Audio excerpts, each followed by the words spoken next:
Let's get it.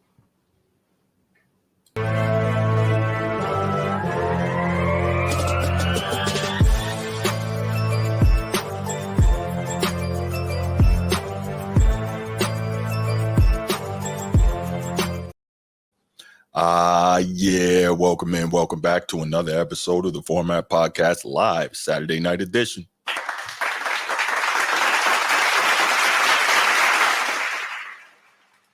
Yes. And if you're ready for some sports talk, well, you're in the right place because we're going to bring it to you. That said, but you got to rhyme, bro. You got to rhyme. What? Come on, make it rhyme.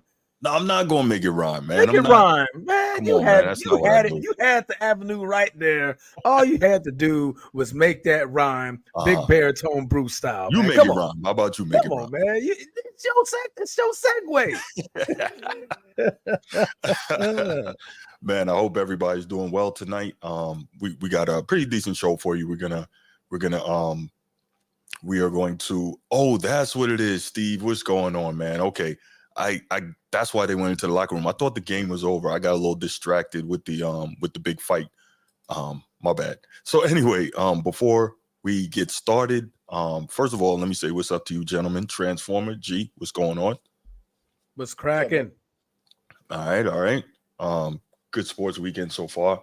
And matter of fact, what is that? You got Oregon and Ohio State getting ready to come on pretty soon here. So we gotta make sure we tap in on that. But yeah, looking forward to a good show tonight. And what we're gonna do, normally we do 4 topics. Tonight we're only gonna do 3, but the 3 topics we have I think are pretty good.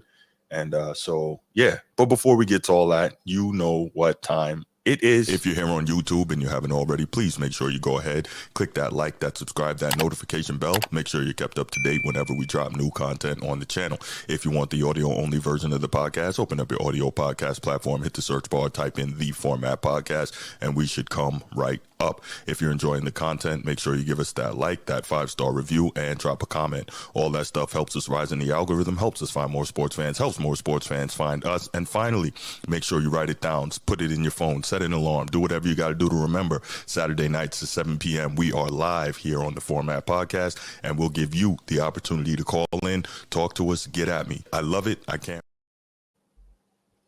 Yes. All right. So, man, like I said, we got some good topics here tonight. First, since it's football season, right?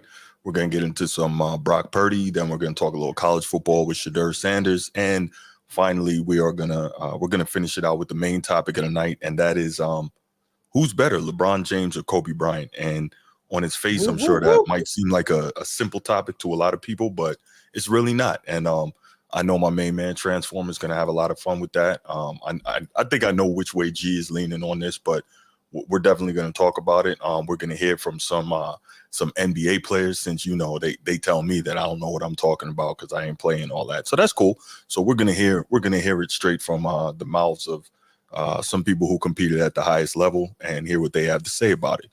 But yeah, before we get going, man, let's do this, gentlemen. I know I got one. Appreciate it, Liquor Nation. Here you go. I know I got one quick hit, fellas.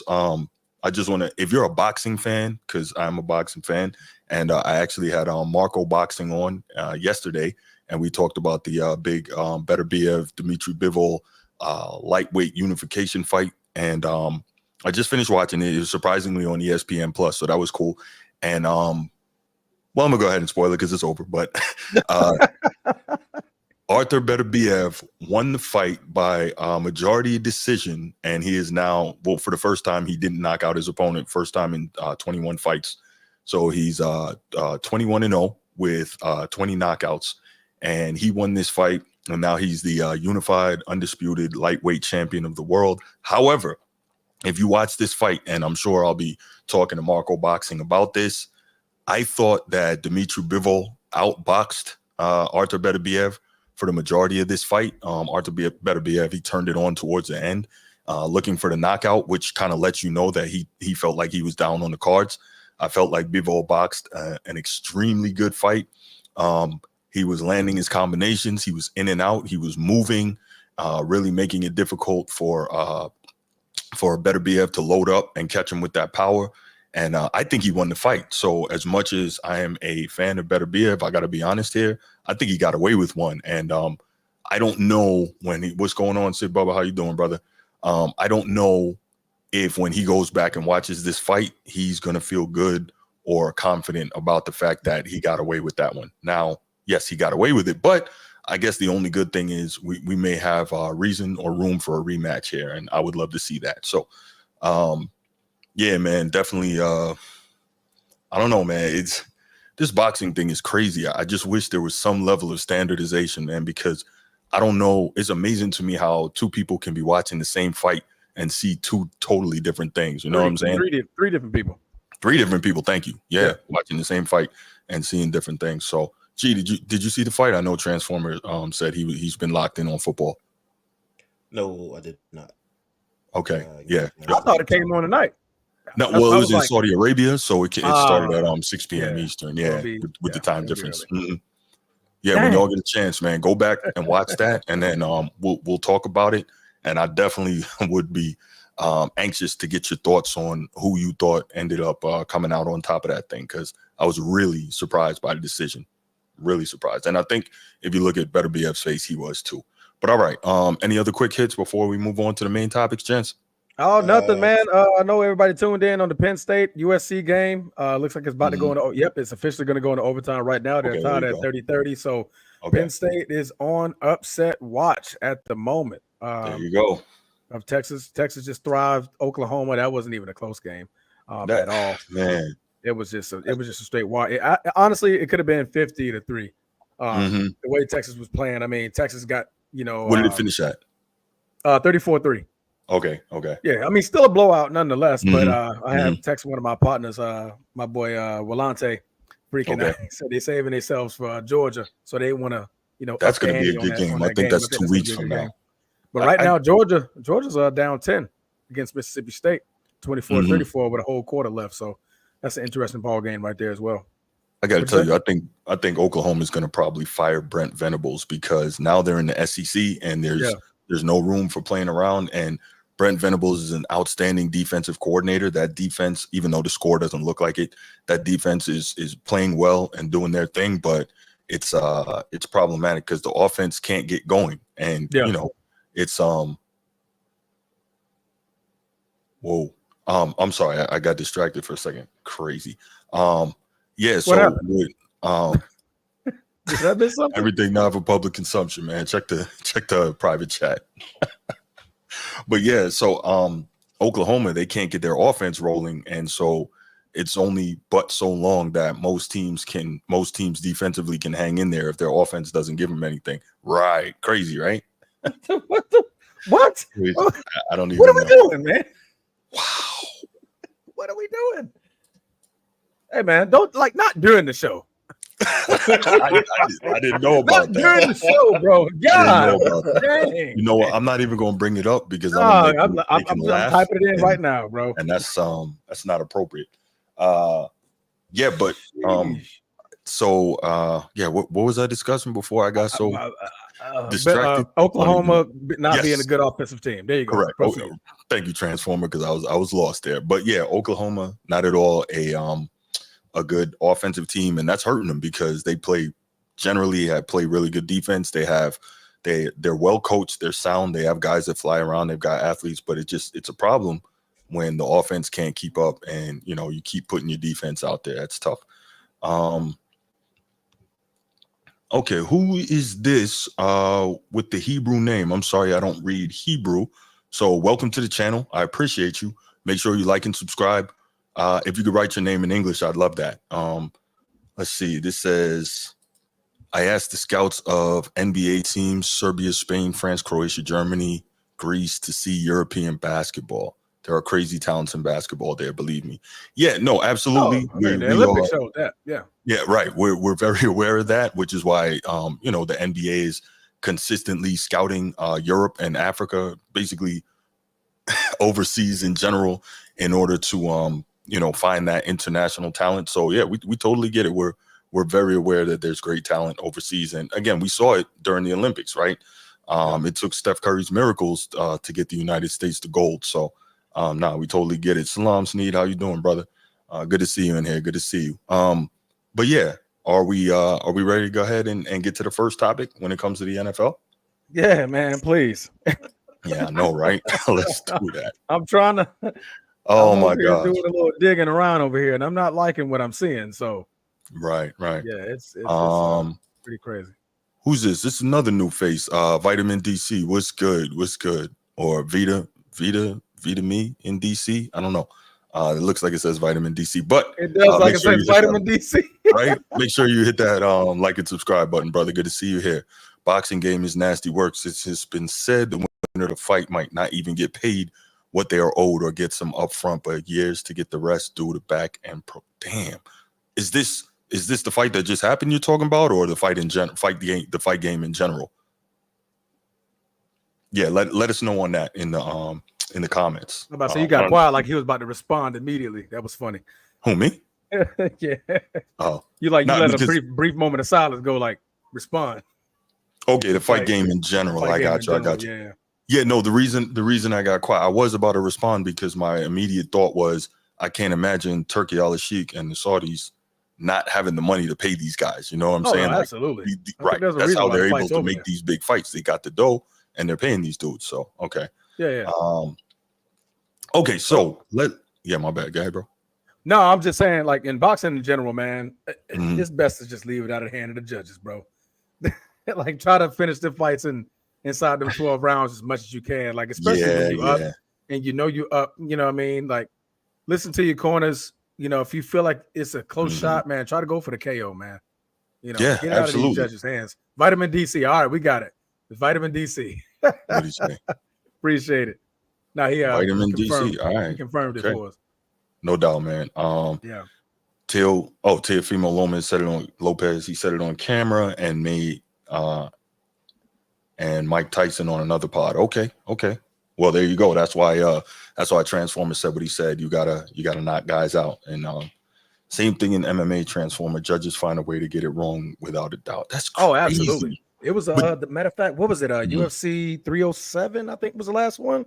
It was the ladies fight. It was for the bantamweight championship, in which the champion, she lost her belt. And I was talking to my wife because I had the champ down. I'm like, at minimum 2-1 or 3-0. It all depends on that. It's going to be one judge that's going to score it 2-1, and it's going to be two others that score it 3-0. Other than that, the champion, I'm trying to remember her name. I think it was Reina.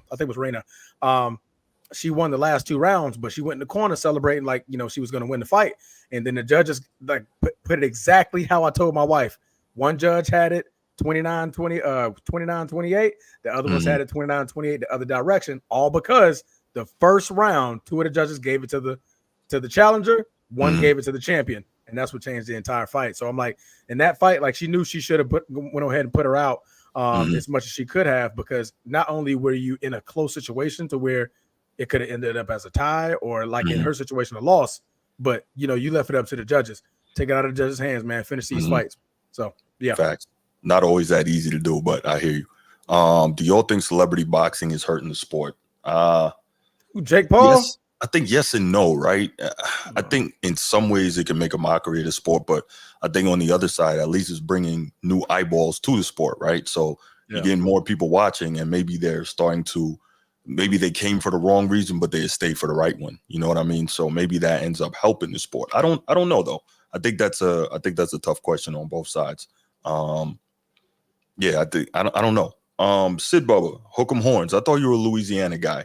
Not that means you have to be, a Louisiana fan, but most people from Louisiana that are college football fans, you guys are generally LSU, right? What up? Hey man, we gotta do what we gotta do, bro. We have no room, no margin for error, so we gotta win and try to win big going away for the rest of the season, so we can make this 12-team playoff. You know what I mean? Why you tripping? Save my guy Marcus Freeman's job. What's up? You're man? Really finna have a conflicting battle between your Irish boys and them Army boys. No, there's no conflicting battle. Playing some outstanding football right now, man. That is correct, but there's no conflicting battle there. It's Notre Dame first. Now that's crazy. When Army plays y'all, man, listen. You already know this man served his country in the Army, guys. So if there's any Army brats out there, I did. That man is totally unloyal to what he served as. But he's totally unloyal, man. Listen, man, I am a soldier. Got his disability, and he gone. Yo, you wild, man. I'm a soldier. I'll be one until I die, man. Shoot, if it wasn't for the Army, I wouldn't know my man G right here, man. I'm very facts, proud man. of that. But that's facts. But yeah, when it comes to it, man, it's Notre Dame, boy. Now, Army, Navy, you already know. Yeah, I think we'll have some fun around that time. Oh no, it's gonna be great. It's gonna be great. What's up, man? You all right? Still face? Gun working? About some, it's gonna be Navy, man. Stop. Yeah, man, go Navy, bro. You already know what time it is. Oh my goodness. Yep. All right. So let's go ahead and let's get to our first topic. I don't know why it was on that last one, but anyway, let's get to our first topic, and that's going to be Brock Purdy. So we know that football from high school all the way to the pros is a game, man. We know that quarterback is the most important position in team sports, right? Quarterbacks touch the ball on just about every play, and if you don't have one, chances are you're not going to win. And so Brock Purdy, we know Mr. Irrelevant, very last pick in the draft, 3 years ago, right? 3 years ago? He played 2 years already. Yeah. Right. 2 years. So very last pick in the draft. So with that, he was lucky enough to end up in a place where the system was in place, quality coaching, good weapons, and that is San Francisco 49ers, right? And so my thing is, the reason why I was thinking about Brock Purdy and I thought about this topic is because I've been a believer in Brock Purdy, right? I think that he doesn't get the respect he's due. I think he's a really, really good quarterback, and he's up for his extension next year, right? And you all know me. I'm not with this. Whoever's up next should get paid the most. However, I'm like, if you're better than the last guy, you should get paid more than him, right? And so, absolutely, Laker Nation, you're right. He is proving he is not a system quarterback. Exactly. There's that bad narrative about him that he's a system quarterback, and I don't believe it's true. So anyway, Dak Prescott, as you all know, was the last guy to get paid, and he is the highest paid player in the history of the league, highest paid quarterback. And there are still fools out there that will tell you that Dak Prescott is better than Brock Purdy. Why they will tell you that? Because they drink the freaking they drink the Kool-Aid of the mainstream sports media and all the Cowboys fanatics out there. But if you look at it, Brock Purdy has been pretty much consistently better than Dak since he's been in the league. He's been in the league much less time and already has 5 career playoff wins? Yes, 5 career playoff wins. Dak's been in the league 8 years and has 2. And we can't say, well, Dak doesn't have talent around him because 10 Pro Bowlers last season. I don't want to hear that no more. Led the league. The league in Pro Bowlers and all pros. I think the last 2 years, matter of fact. So Dak has had talent around him. And that's not the only 2 times in his career that's happened, right? A lot of times we get on Jerry Jones about the way he builds teams or whatever, but he does have talent, right? So Sneed, I'm trying to tell you, man, there's a lot of people that are going to tell you that Dak is better than Brock Purdy. Trust me. It's the Cowboys thing, right? When you have the star on your helmet, it's like you get extra credit. So anyway, there's a lot of people that are saying, well, they're still arguing that Brock Purdy shouldn't get the quote unquote bag when he's up for his new deal. And I'm like, nah, he's done pretty much everything. If we're real here, if Trevor Lawrence got it, oh, that's a fact. Brock Purdy should get it. That's a fact. Brock Purdy is way ahead on getting that bag, man. If Travis Lawrence can get that amount of money, what is it? Trevor Lawrence can get that amount of money. What was it? 250? 240? More than that, I think. But yeah, he got a mega deal. Brock Purdy's getting more than that. Brock Purdy's getting more than that. Brock Purdy has yet to not make an NFC Championship game. Correct. That's correct. I mean, Justin Herbert got a rack of money. That's what he has. You know. That's right. So, Donnell Jackson was good. I like that. Purdy top 7. I definitely agree with you on that. Donnell, I think you're new too. So, do me a favor. He's been here. He travels a lot. That's my brother. Oh, okay. What up, Donnell? Good to see you, man. I appreciate you stopping in. If you haven't already, though, make sure you hit that like and subscribe. I appreciate you. And hit the share button. All y'all, hit the share button. It's powerful. But let me stop talking for a minute, and I'll kind of go around. Let me start with you, G. You've been kind of quiet, man. What are your thoughts on Brock Purdy? And can we do this without bringing up Lamar Jackson? You did it, man. Stop saying the key words. You can't bring up the key words. Those are key words. Don't bring up the key words. All right, go, G. Let's see. Brock Purdy, you know, he like you said, he inherited a bunch of Cadillacs, man. Like his team, that offense that he got is easily like a 92 offense on Madden, like easily. He got all the weapons to be successful, and so he should be, right? We saw this weekend how he was able to. Well, Thursday was it 2 days ago, 3 days ago?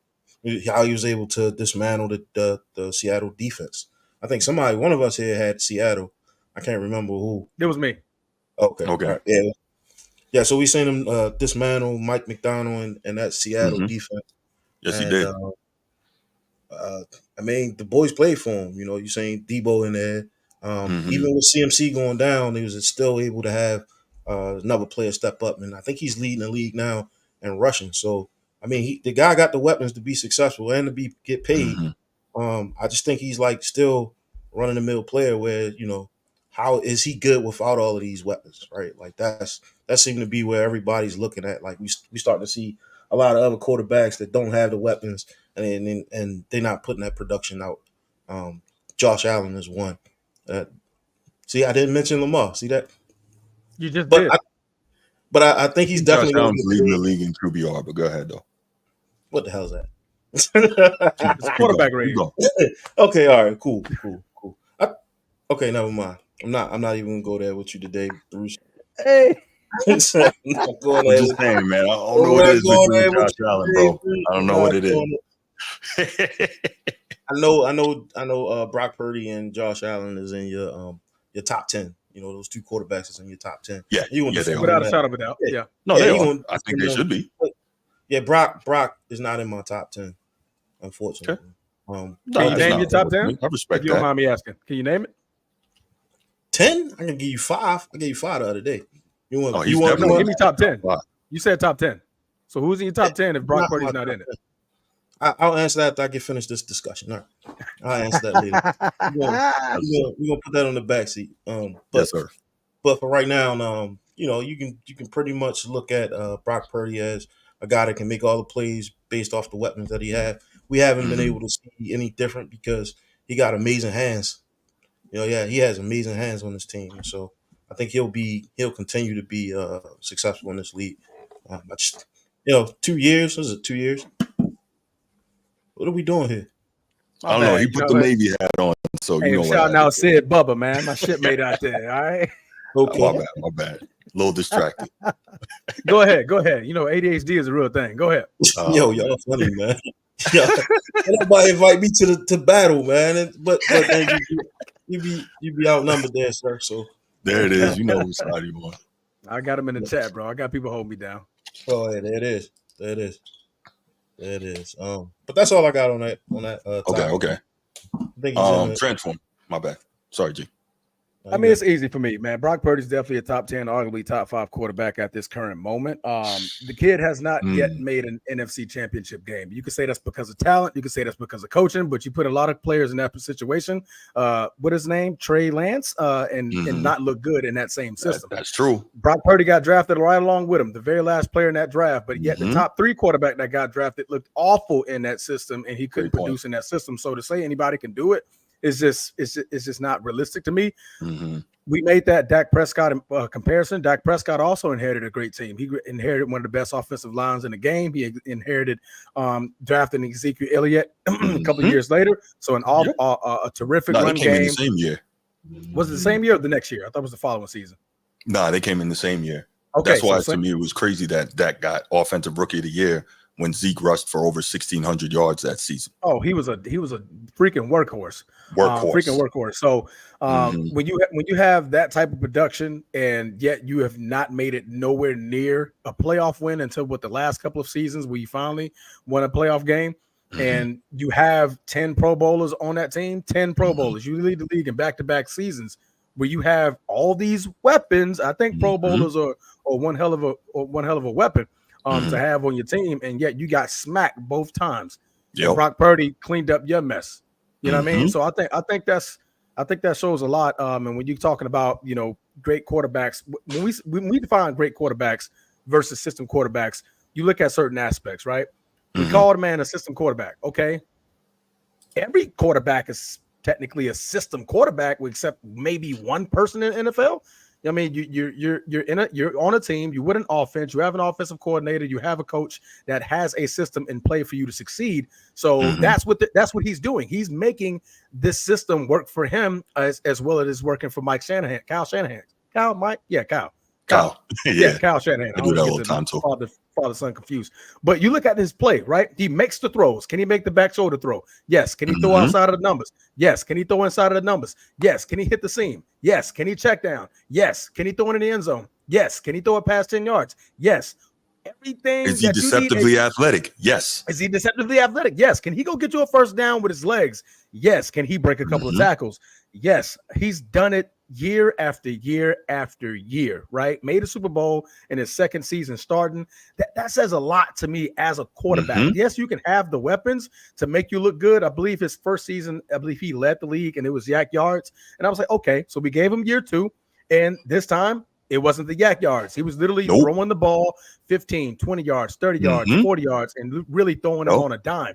These receivers can run the best of routes. Look at Devontae Adams. He can run the best of a route that he can. But if you can't get him the ball, what's the point?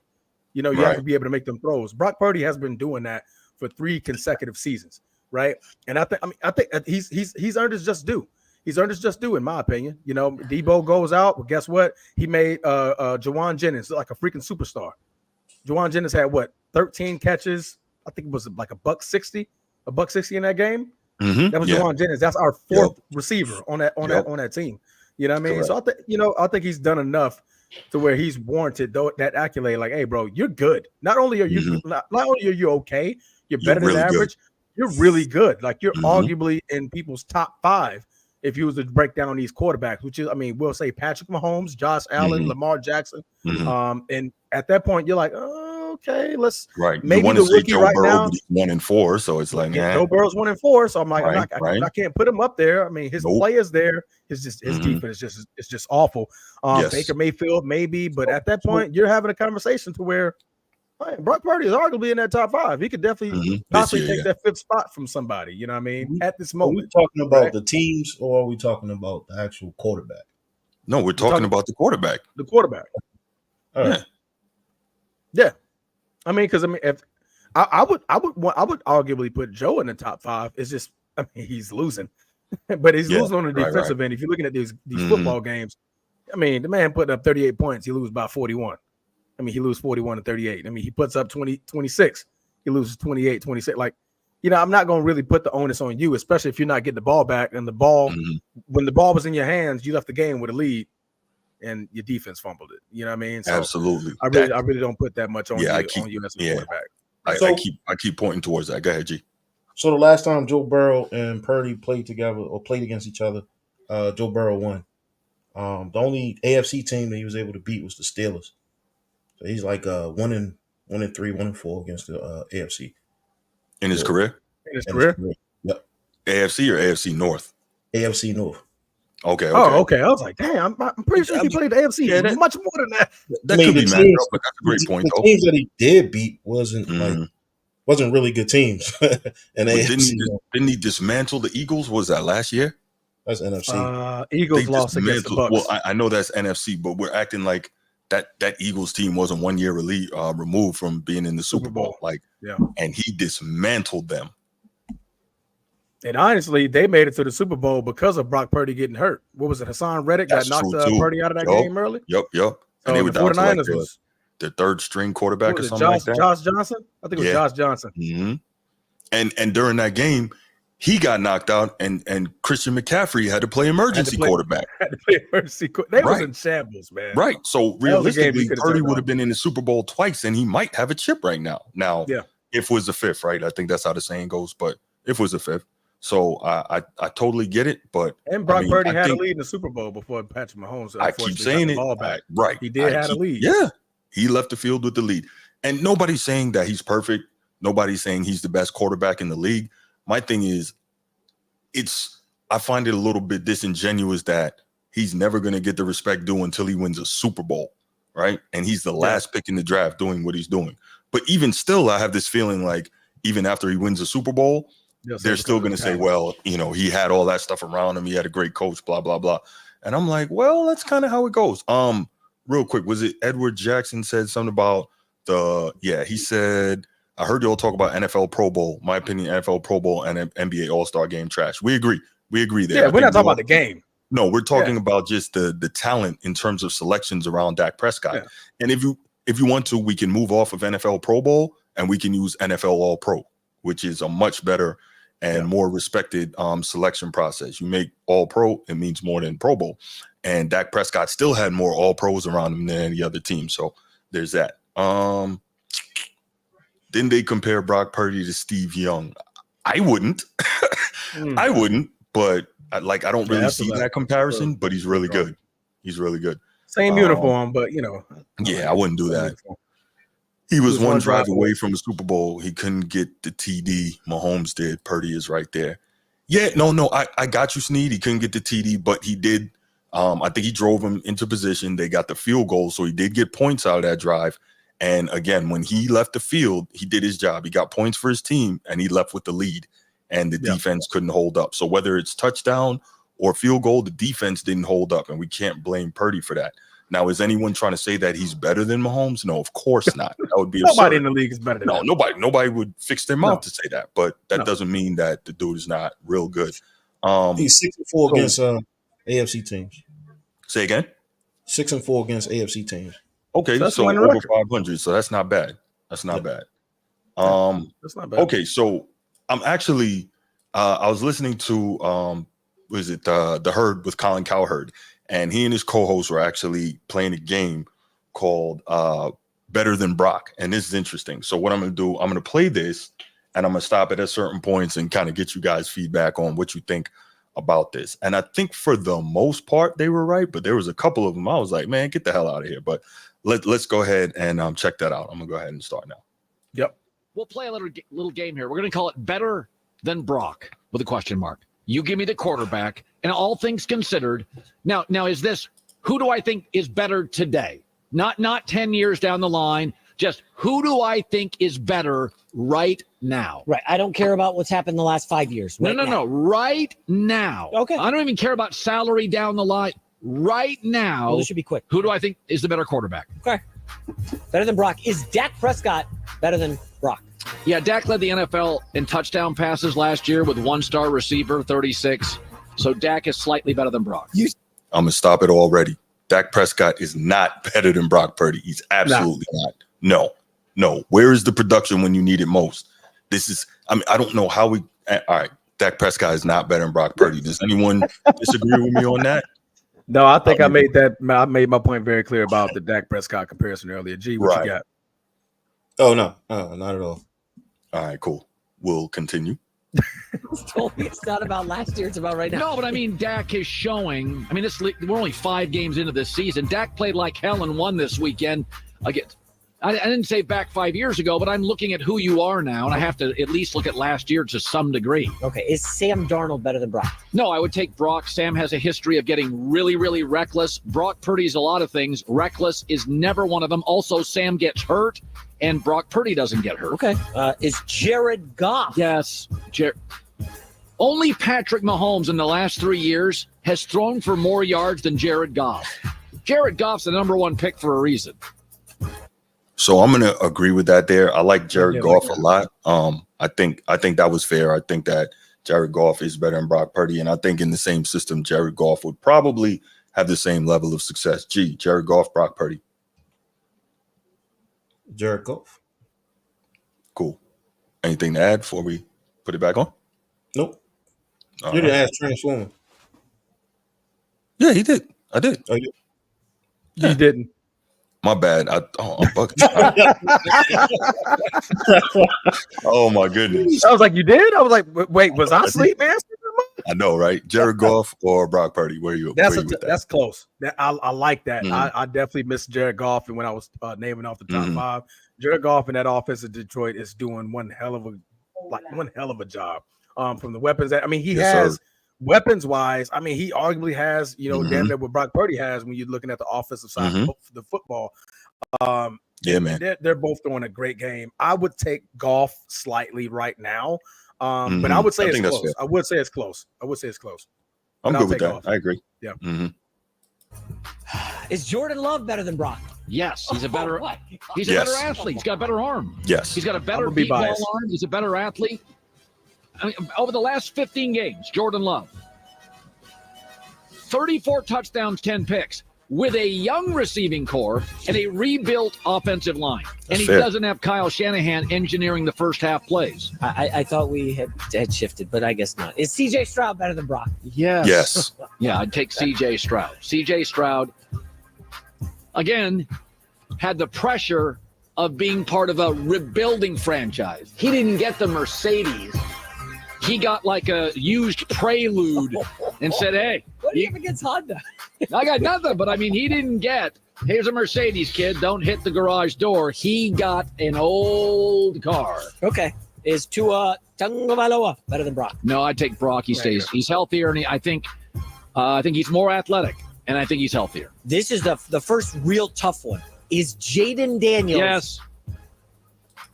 All right, let me stop it right there. He didn't even, didn't even let him finish.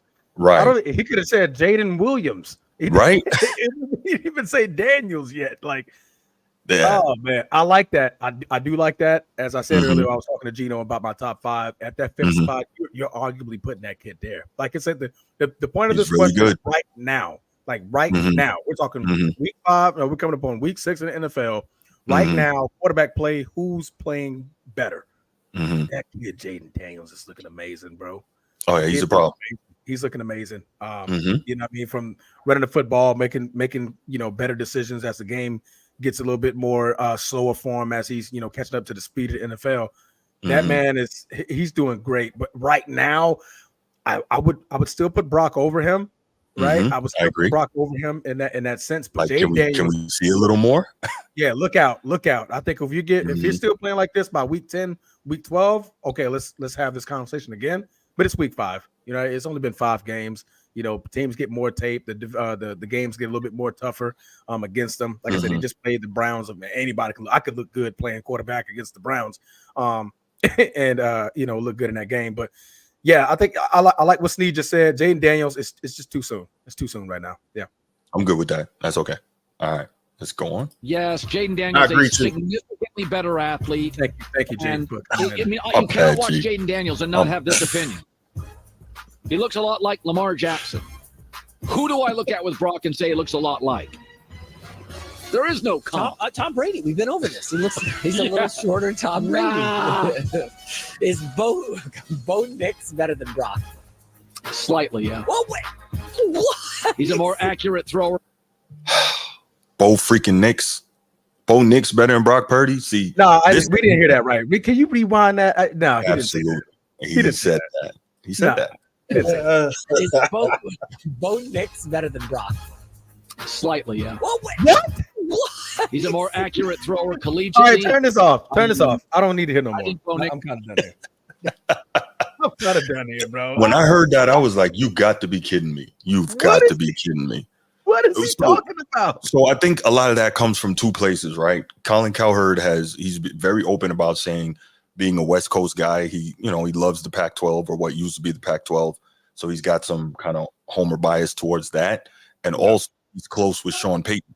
And Sean Payton has been texting him about Bo Nix for a while now. And so I think that informs his opinion of what he sees regarding Bo Nix. That's what I think. What opinion? What are you seeing? I don't care what the hell Sean Payton is telling me about practice, what he's looking at in practice. Like, oh man, the kid looks like he's going to be phenomenal. Cowherd, the question was right now. Yeah. Now, who looks better? Bo Nix barely got what 17 points. I think his last game was like by far his best game. Yeah, it was. It was. Nah, Bruce, I gotta disagree with you. Bo Nix will not be better than Brock Purdy. I see what you're okay. You're not Brock Purdy. Be better, and right now, who is better is 2 totally different things, Bruce. He won't be better. I mean, even though I don't have a crystal ball. I can't look into the future. Will be better, but who is better right now? The question is right now, like right now, who's better? Right. No, Bo Nix is nowhere near. He's not even in the top 20. I agree. I agree. All right, moving right along. G, what you got? To settle in, he's slightly better than Bo Nix. Go ahead. Slightly better than Bo. Oh, Slightly? Yeah, he got a jab at us. Yeah, G don't like Brock Purdy. No, he has a right to his opinion. I think he's definitely much better than Bo Nix. I don't think it's a slightly. Nah, I don't think it's close. Yeah. Yeah. I don't know where this Bo Nix stuff comes from. You just heard the weapons, man. He heard a lot of weapons, man. He had so Transformers said the same thing though, that and that's fine, but Transformers said the exact same thing. What's his name? Trey Lance inherited the same weapons and they got him up out of there, right? Brock Purdy took the job and they got him up out of there. Who's measuring him to Trey Lance? He got drafted with him.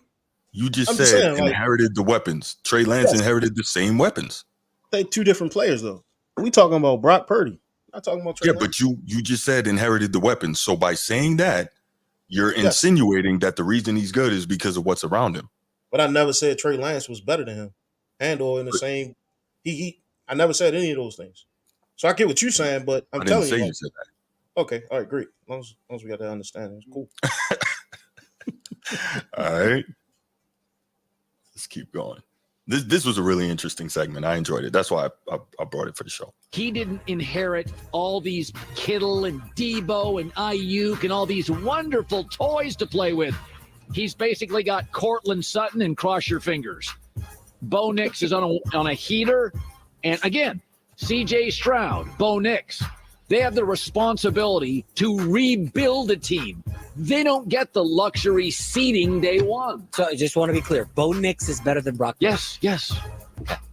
Is Trevor Lawrence better than Brock Purdy? If he was on, if both were on the market, you take Trevor Lawrence.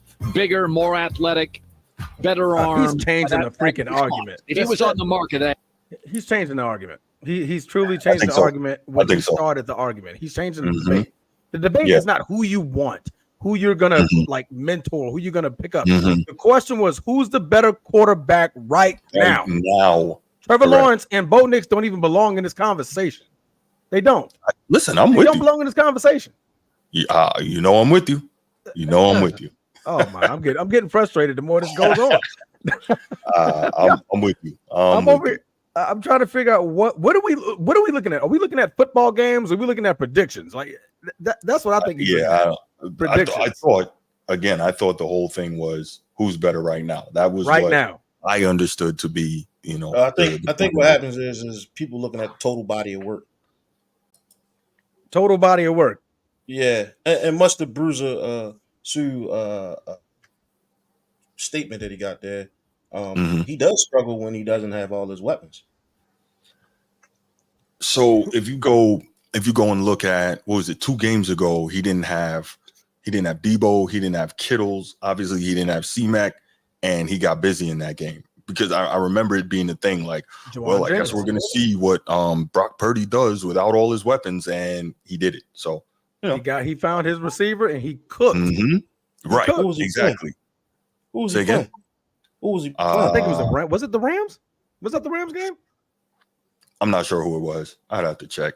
But I mean, regardless, the point is now you're looking for a reason to say, oh, that's why he did that. We can't make the argument, he got all the weapons, and then when he gets busy without the weapons, who is he playing against? No. That's not what your argument was. It's a team, bro.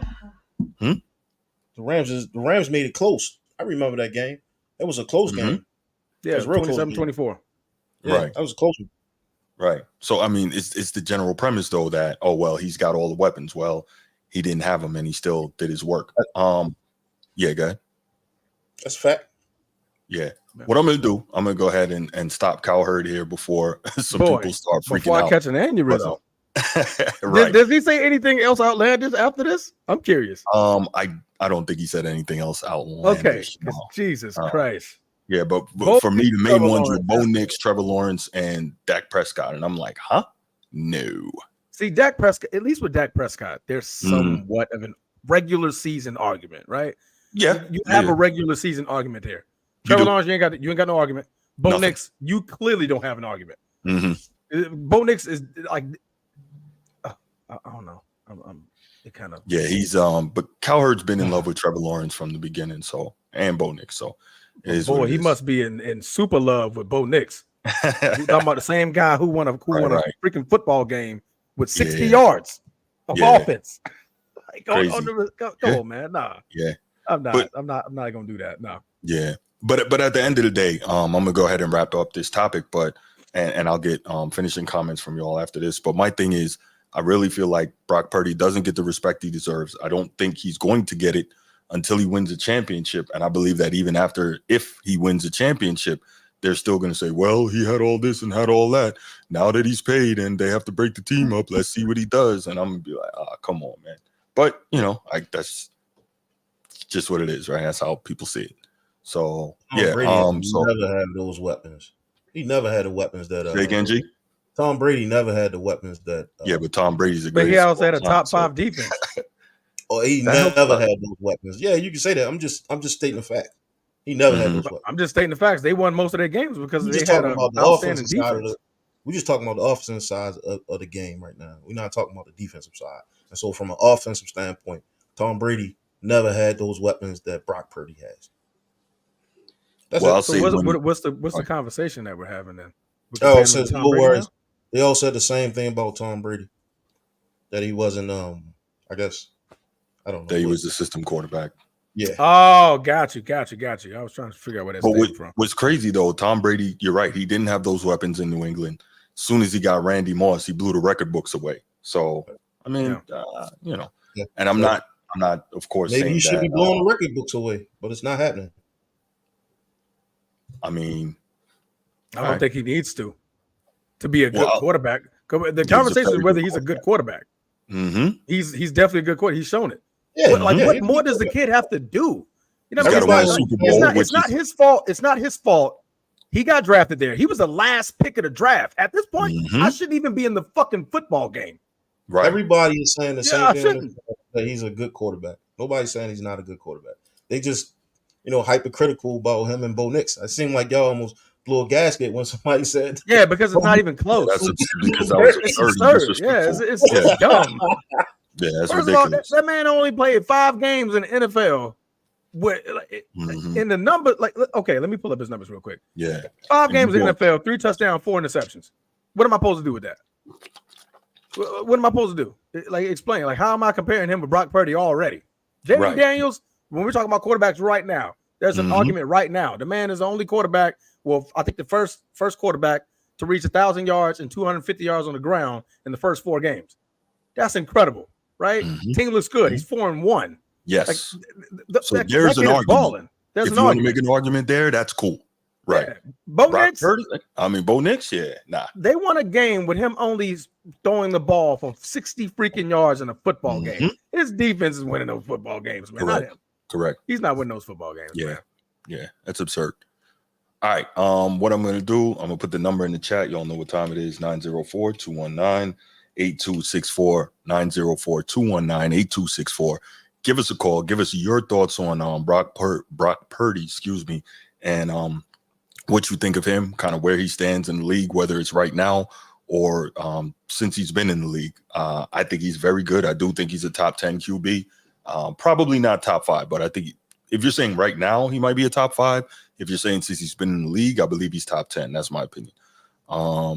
Sneed says Gronk goes down as a top tight end in league history. Yeah, probably 1 or 2. Hernandez would have been. Yep. There you go. He was insane. Correct. I agree. I think when people say weapon Sneed, they probably look at the elite guys on the outside. Receivers. Yeah. Receiver, CMC, freaking backup. You look at Kittles, Brandon Ayuk, Debo. Yeah. Nah, he got a plethora of weapons, but to me, man, it's about what you do with the weapons, right? You could also you could still play bad with them. You know what I mean? You can make bad throws. You can still be out there making the wrong decisions, holding the football too long, throwing the football too soon. Struggling with scrambling situations. There's a lot of ways to mess up. I've seen plenty of quarterbacks that have great weapons on the offensive side of the ball and still not even make the NFC Championship game. That's 2 times in a row. Or the AFC Championship. Yeah, that's right. You know what I mean? So, he's done that. So I got to give him credit where credit's due. Yeah, absolutely. All right, looks like we're not going to get any calls on this topic, so let's go ahead and move it to the next one. This one another quarterback topic. Shedeur Sanders. I think I wanted to bring this guy up because I definitely wanted to get you gentlemen's thoughts and, of course, the thoughts of the chat on what Shedeur Sanders is, what you believe Shedeur Sanders may be, what you think his ceiling is, and what you think he has the ability to do on the next level, and also kind of where you see him getting drafted. I will save my commentary until after you guys go, but I'll just say I like what I see from the guy a lot. So I think, did I start with you last time, Transformer, or I start with G? I'm not sure. I'm not positive. Started with me.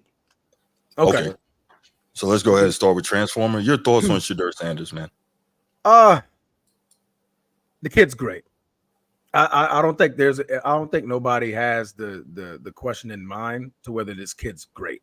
He shows it in football games. He shows it when he shows that he doesn't go down without a fight. I mean, that's the best thing I could say that a lot of people don't say about him. Is that just because he's down, that man is still trying to win the football game. He's still going to air it out. He's still going to try to make a play. And the fact that he can make plays like you're showing this video right here, he makes plays with his legs, makes plays with his arm.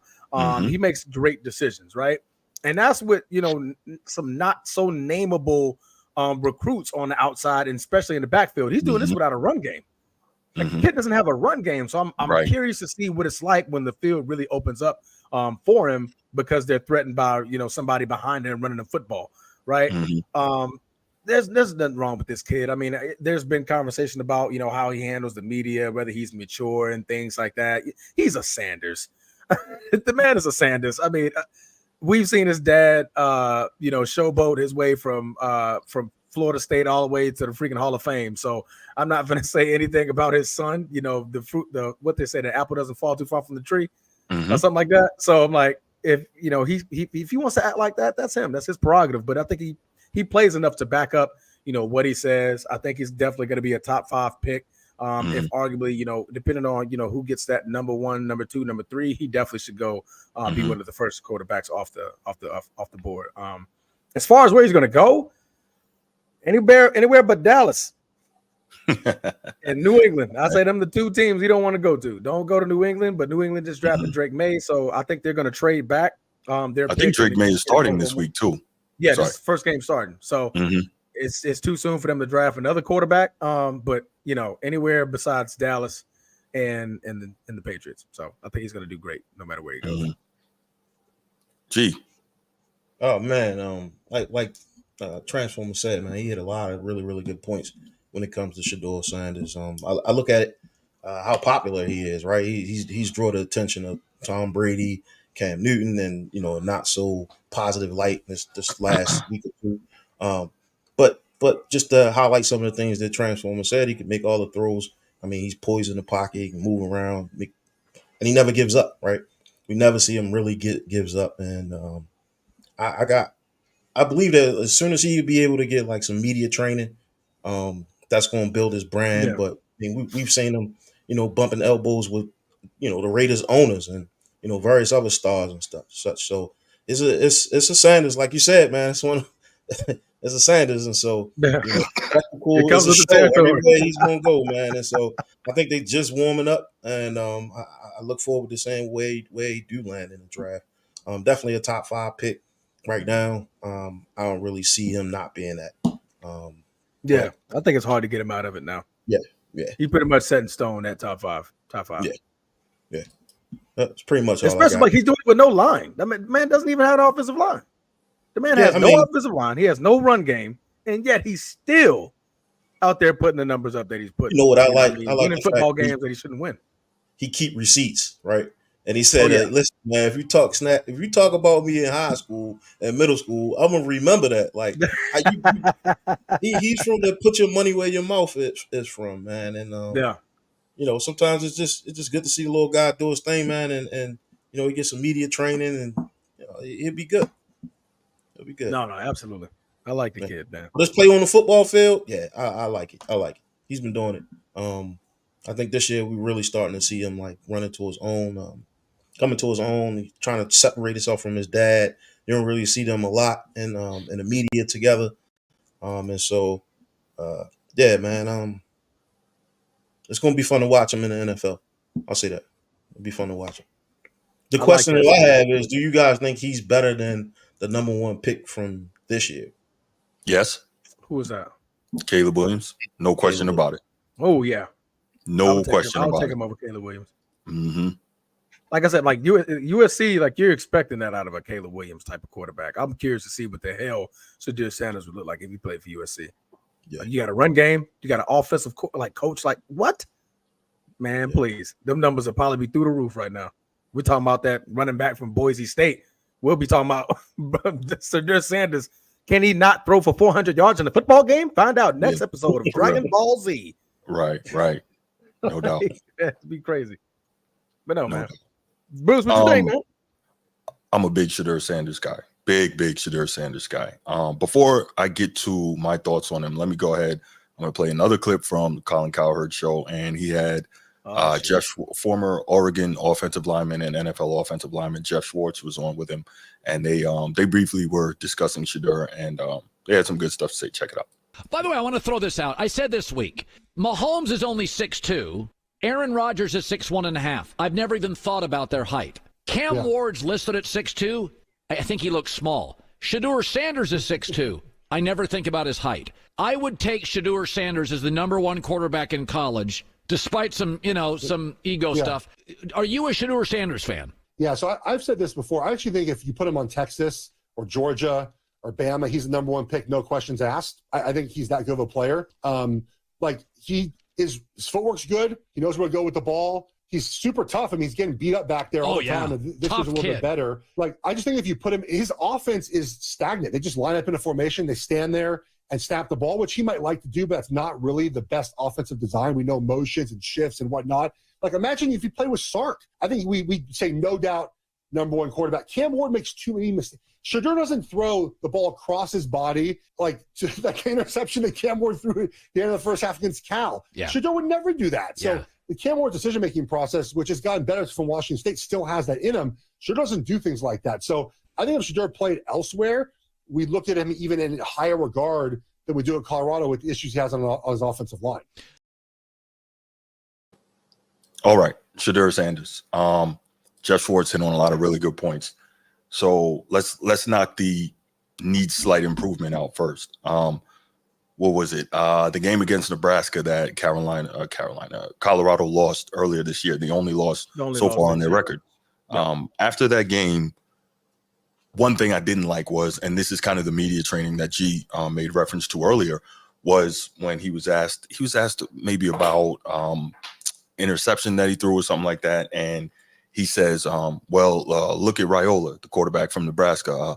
How many times did he get hit? Blah, blah, blah. And I was like, I don't like that. That sounds like you're throwing your O-line under the bus. And we know how the best quarterbacks talk, right? If they're asking him, and granted, he's still a young man, he's still learning, but if they're asking him, to deal with these interceptions you threw, what's he supposed to say? He's supposed to say, listen, I have to do a better job protecting the football. That's my job here. I have to do a better job keeping the ball out of harm's way so we can keep drives going, so I can give all these outstanding playmakers that we have on this team an opportunity to make a play. I have to be better, right? What do they always say? Take the blame and diffuse the credit, right? I have to be better. I have to be better. I have to be better. These guys are great. These guys are great. And so I didn't like that. And that's not really the first time you've heard something like that from him. Now, for all of the training that Coach Prime, Dion, his dad, has gotten him over the years, I'm really surprised that he hasn't gotten him better media training. And honestly, one of the things I'm really surprised about, one, he hasn't made sure that he's gotten him better training for his diction, right, in terms of speaking better.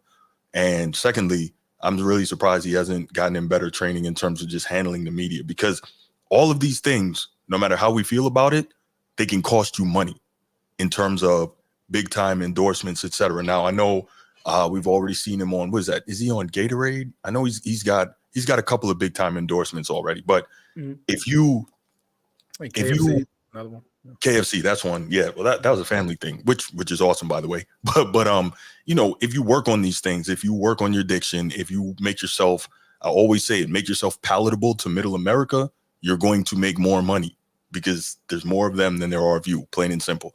So I think these are things that he needs to work on. Now, that to the side.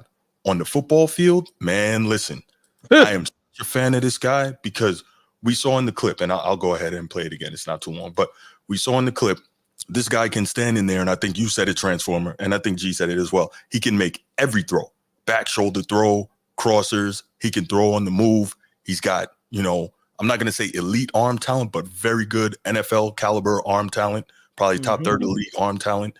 I love that because he's gotten the training. He can stand in there, go through his progressions, read the field. Remember, his offensive coordinator right now, Pat Shurmur, that's a former NFL head coach. So he's running NFL schemes and things, right? And so he's being taught the NFL way. We just saw him. He's faster than people think, but he's a true pocket quarterback. So if he needs to, he can get out and move his feet. We know that. Look at that. Boom. He threw the laser there, right there and score. Right. Exactly. Dime. Exactly. He throws the football right where only his guy can get it. He rarely throws interceptions. What did he throw? 2 interceptions last year. I think he might have 2 or 3 so far this year. Right. So he doesn't throw a ton of picks, even though he throws the ball a ton. You know what I mean? That's incredible to me. The biggest point, his toughness, and I think we all mentioned this, and so did Jeff Schwartz, his toughness is off the freaking charts, right? Because this is a dude that stands in there and gets crushed game after game multiple times. I think he was sacked 52 times last season, led the country. And that's not to count the other hits that weren't sacks. And he just keeps getting up and he keeps delivering the football.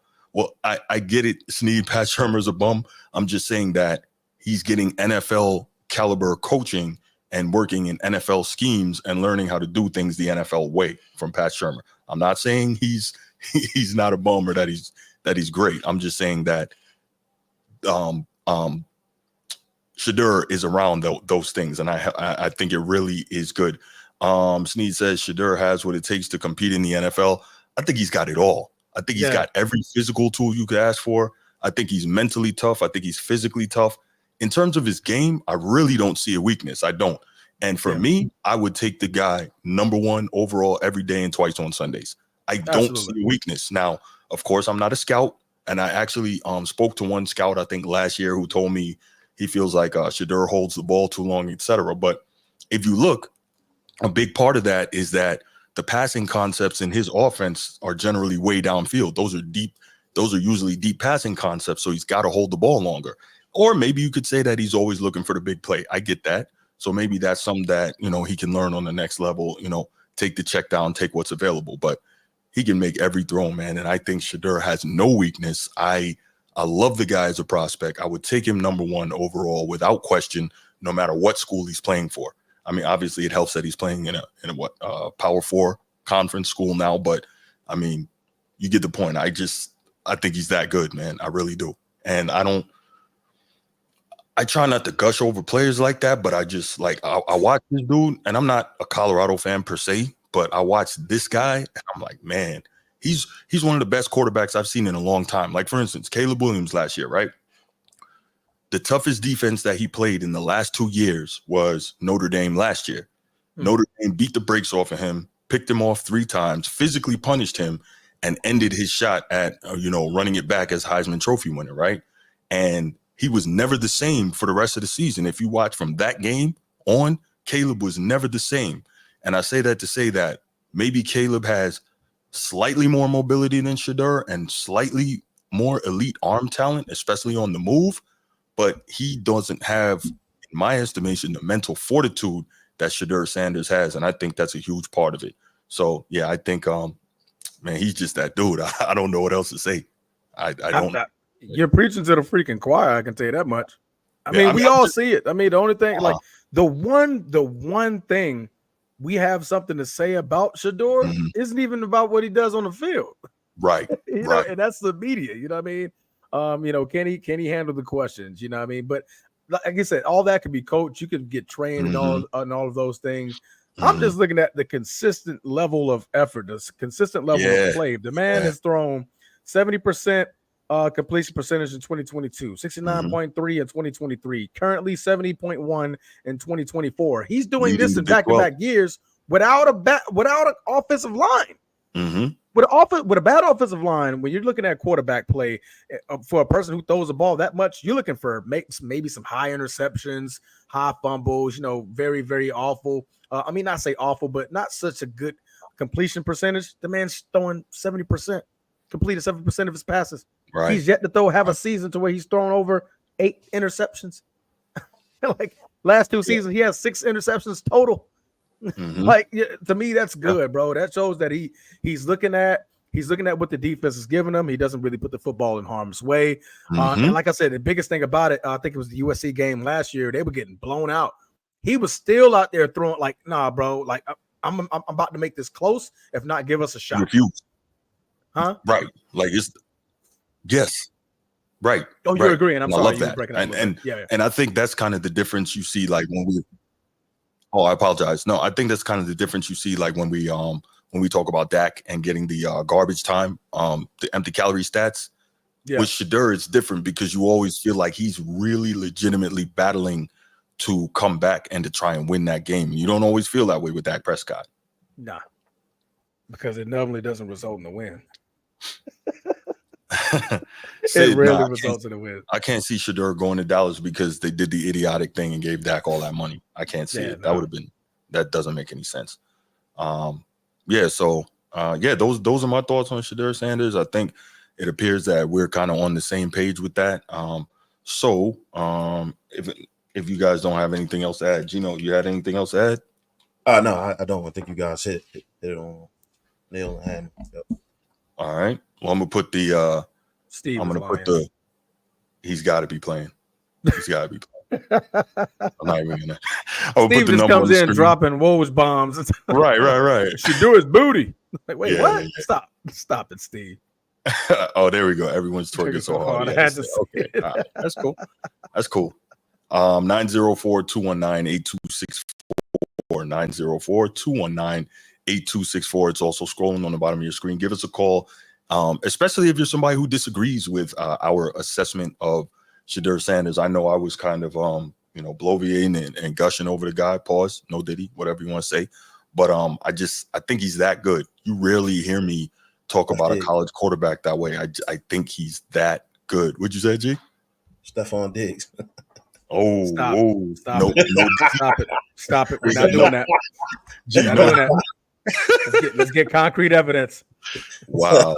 Yeah, where did you see that for real? I didn't hear anything about that. Where did you see that? That's crazy. Type in his name. You'll start seeing something. Wow. That's why I looked at my screen like, what? He took that. I like the way you working it. No diggity too far, huh? Okay. I like the way you work it. No diggity. No diggity. He took that someplace it should not have gone. Boy, that was aggressive. Oh my goodness. Yo, that's terrible. What is wrong with these dudes? I hope it ain't true. I'm just All right. We got a call here. Let's go ahead and take this. Okay. Let's take this call. Sneed, what's good, my brother? How you doing? Bruce, what up, bro? Doing all right, man. How about you? All right, man. Shout out to Transformer and G for holding it down on the panel. Appreciate you guys tonight listening to the show. No doubt. So the conversation you were talking about, Shedeur. Mm-hmm. So this guy, he's got a lot. He pretty much has whatever you're looking for when you draft a quarterback, right? Yeah. The thing when you start comparing him to these other young quarterbacks, he probably has a little more upside, which is why I think a lot of people would take him over some of those other guys you named, like Caleb Williams and all that. Mm-hmm. And then I was thinking about what his ceiling would be in the league. So I was thinking, what do you think about a comparison to Michael Vick 2.0? Not Atlanta Falcons Michael Vick. I'm talking about Philadelphia Eagles. The Eagles Michael Vick, right? What do you think about that for his ceiling if he was that? I don't see the comparison only for the reason that I think he's a much better and more polished pocket passer than Michael Vick. I'm talking about the Eagles Michael Vick. Yeah. I know. I still think he is. Right, okay. Now that I was about to say, that said, Michael Vick clearly took a huge step forward, being coached by Andy Reid and those guys and becoming a better pocket player. I don't know. For whatever reason, I don't really see that comparison. I see probably a slightly more athletic CJ Stroud. Like, I think that's a better comp. The only thing is, I don't I don't know the success that CJ Stroud's going to have yet. Mm-hmm. And that's where I go with Shedeur. Who his coach ends up being may dictate his ceiling. Yeah. You know, because that's what it is in the NFL, right? Like, like Brady and these guys and the guys that find success, Mahomes, it's always we know they're good. They get drafted high. We know they have talent. And then the coach kind of is the difference between a guy being good and a guy being great sometimes, you know, in their situation with the players around them. And so, like, he has all these skills that are, you know, he's young and these are just raw skills, and they have to be fine tuned and they have to be polished. And but he has this upside, and he just needs the experience and the polish. But like in terms of skills, man, this guy's fantastic. You remember how they used to gush over Robert Griffin III, and Peyton Manning out of college, and Actually, I thought Andrew Luck was probably the most celebrated out of college. Yeah, Andrew Luck was great. Gonna be the best, right? Yeah. So like, Shedeur has kind of some of that. They're like, everybody kind of knows he's just going to be really, really good in the league. So he's going to win games on Sundays, and he's going to win close games early on in his career because he's good, right? I think he's going to be that kind of a player, and he's going to lose some games throwing picks, but he's going to make the throws. He's not going to be the guy that's going to have to be called a game manager. You know, some guys just get that title early. You know, he won't get that early. He's going to be given opportunities to win games. I like what Shedeur brings to the table. Any team that gets him is lucky to have him, you know, if they get that position to draft.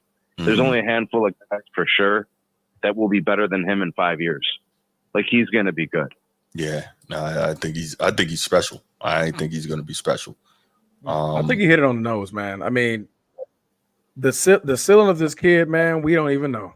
It could be Patrick Mahomes-esque, or it could be Joe Burrow-esque. The way, I mean, you're good, but it's just like you have that defensive aspect to where, like, oh man, my defense could do something. I could probably win some football games. But like I said, but everything he's showing you in the collegiate standpoint, yes, this is college. The game's going to speed up when he gets there. But like I said, I think he has a great mentorship. He has a couple of players on that team entirely who's played legitimate minutes in the NFL. His dad is one of the greatest of all time in his position. So I think that transition is going to be a lot more smoother than what we think, because I feel like the kid's ready right now. I think he was ready last year. This extra year on him just puts more polish on him. Like, okay, I know what I'm doing. I know what I'm looking at. And I'm doing all this without an offensive line. I'm doing this without a run game. So wait till I get that run game behind me, because now everything opens up. Now you got to stack the box a little bit more. Oh, I'm deadly with this arm right here. You know what I mean? I can make every single throw. So good luck, man. I'm curious to see what he looks like. I'm curious to see what team he goes to, but definitely curious to see what he looks like. Yeah. So Donnell Jackson says, would we take Shedeur Sanders over Carson Beck? Absolutely. Carson Beck, he went to high school right down the street from my house, but that's really not really relevant. Yeah, he went to Mandarin High School, like right down the street from my house. My daughter graduated in the same class with him.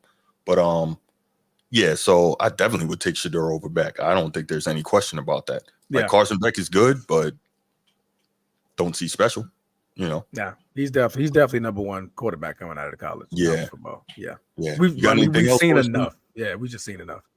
I was gonna say the scouts always talk, right? They'll speak anonymously, NFL scout, blah blah blah, whatever, but they always tell you like what a guy is good at.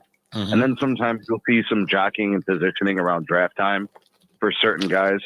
That's where they lie, right? They'll tell you, oh, this guy's weak here, he's weak here. They try to, it's like gamesmanship. Oh, yeah. You know what you see on the tape. You know what you see on the film. They might try to sprinkle some of that in if he has like a bad bowl game or something like that. Or, I mean, what's their current record right now? 4-1. And they play Kansas State tonight. If they get through that one, they can make a run. But yeah, go ahead. But that's kind of what I'm saying is like he's going to have chances to win the game. My bad. Sorry about that. That's okay. He's going to have chances to play big. Any type of little mistake in those big games, they'll try to highlight that around the draft time. All they're trying to do is bring his value down so they can maybe get him. Yeah. You know what I'm saying? But that's it. It'll just be gamesmanship. He's the best guy out there on the board. That's it. Correct. That's all I got for you, Bruce. Thanks for the call, man. Appreciate you. No doubt, Sneed. Appreciate it. Yes, sir, Sneed. Later, fellas. All right, man. All right, brother. All right. Anything else to add, gentlemen, before we go ahead and get to the main event? No, man, before we get to the main event, we got a lot of people in the chat. We got a lot of people watching out there. Make sure you guys like and subscribe. Share it to your friends who like to talk sports. We love that you guys are here. The more people we get in this chat, the more that we have to actually go off of. Because honestly, man, half the show is us feeding off of the energy that you guys give us. You guys give us, the energy, with your takes, whether they're good ones. All right. Good takes, it takes us into a different segue, and it actually makes the show a little bit better, gives us a little bit more to go off of, man. So make sure you guys like, share, subscribe, hit that notification bell, and let's get it. Let's get it. All right. Here we go. All right. Main event time. All right. Better BF Bevo. Let's go. Okay. So obviously, there's been a lot of talk about LeBron James lately for obvious reasons, whether it's junior or senior. But when you talk about junior, obviously senior gets into the mix. And so that just got me to thinking, because I keep hearing all these, GOAT debate this, GOAT debate that, LeBron James the greatest, blah, blah, blah, all this foolishness, right? Cool. With that, it gets back to another topic, and it's, how did LeBron suddenly manage to leapfrog Kobe Bryant? And even beyond that, I wanted to kind of talk about those two players, their level of greatness. And before you even get to Mike is like the final boss. Can we agree on that when it comes to the NBA? Mm-hmm. All right, cool. So Mike is like the final boss. So those two got to fight each other before they can get to the final boss, right? And so you have that. And then the other part of this is, a lot of times I hear from people, whether it's in I agree. I definitely agree. He hasn't passed Kobe. I get it. But a lot of times I hear from people, whether they're people I'm talking to. Ohio State, did they just score? I think they did. Or they went out to 1. Okay, anyway, sorry. So, a lot of times I hear from people, all right, who are you to say something? You haven't played, you don't know. All right, cool. I respect that. Who?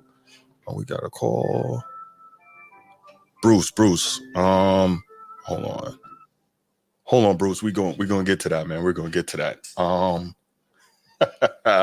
Here we go. Young disciple. Man, your timing is impeccable, I must say. First, thank you so much for joining the show. I appreciate you. Thank you. And when it comes to defending LeBron, young disciple will be there. You can't compare anyone with 1 MVP and 2 finals MVPs to LeBron. Kobe doesn't have the resume. LeBron has. That fight was over in 2016. Got you. Bruce, hang on, man. We're going to get to you. Put it in the chat. Were you calling about the last topic, or were you calling about this one? Let me know. Laker Nation. I'm going to let you handle this one. Transformer. Kobe was robbed out of 4 MVPs. He was being a little exaggerant. 4? Yeah, it was 2. Yeah. Steve Nash, and I believe the other was Dirk Nowitzki that he's talking about. Steve Bruce, Nash, which topic you calling about, Bruce? If you calling about this LeBron topic, man, you gotta wait for us to get through the discussion. Then we'll wait for us to have an opinion first. Right. Let us know on that. Okay, so let's see. Hey, Bruce, was you calling about this topic or the Shador Sanders topic? Right, that's what I was asking him. Trying to call in. Yeah, what for?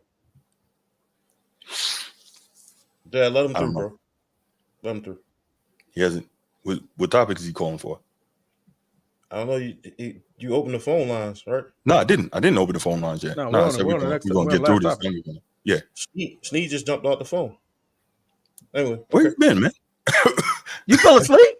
He was right. He was on the last topic. Let's see. Sneed says, fantastic thing about Bron versus Kobe. They actually played in the league at the same time, shared opponents in competition. This is wonderful.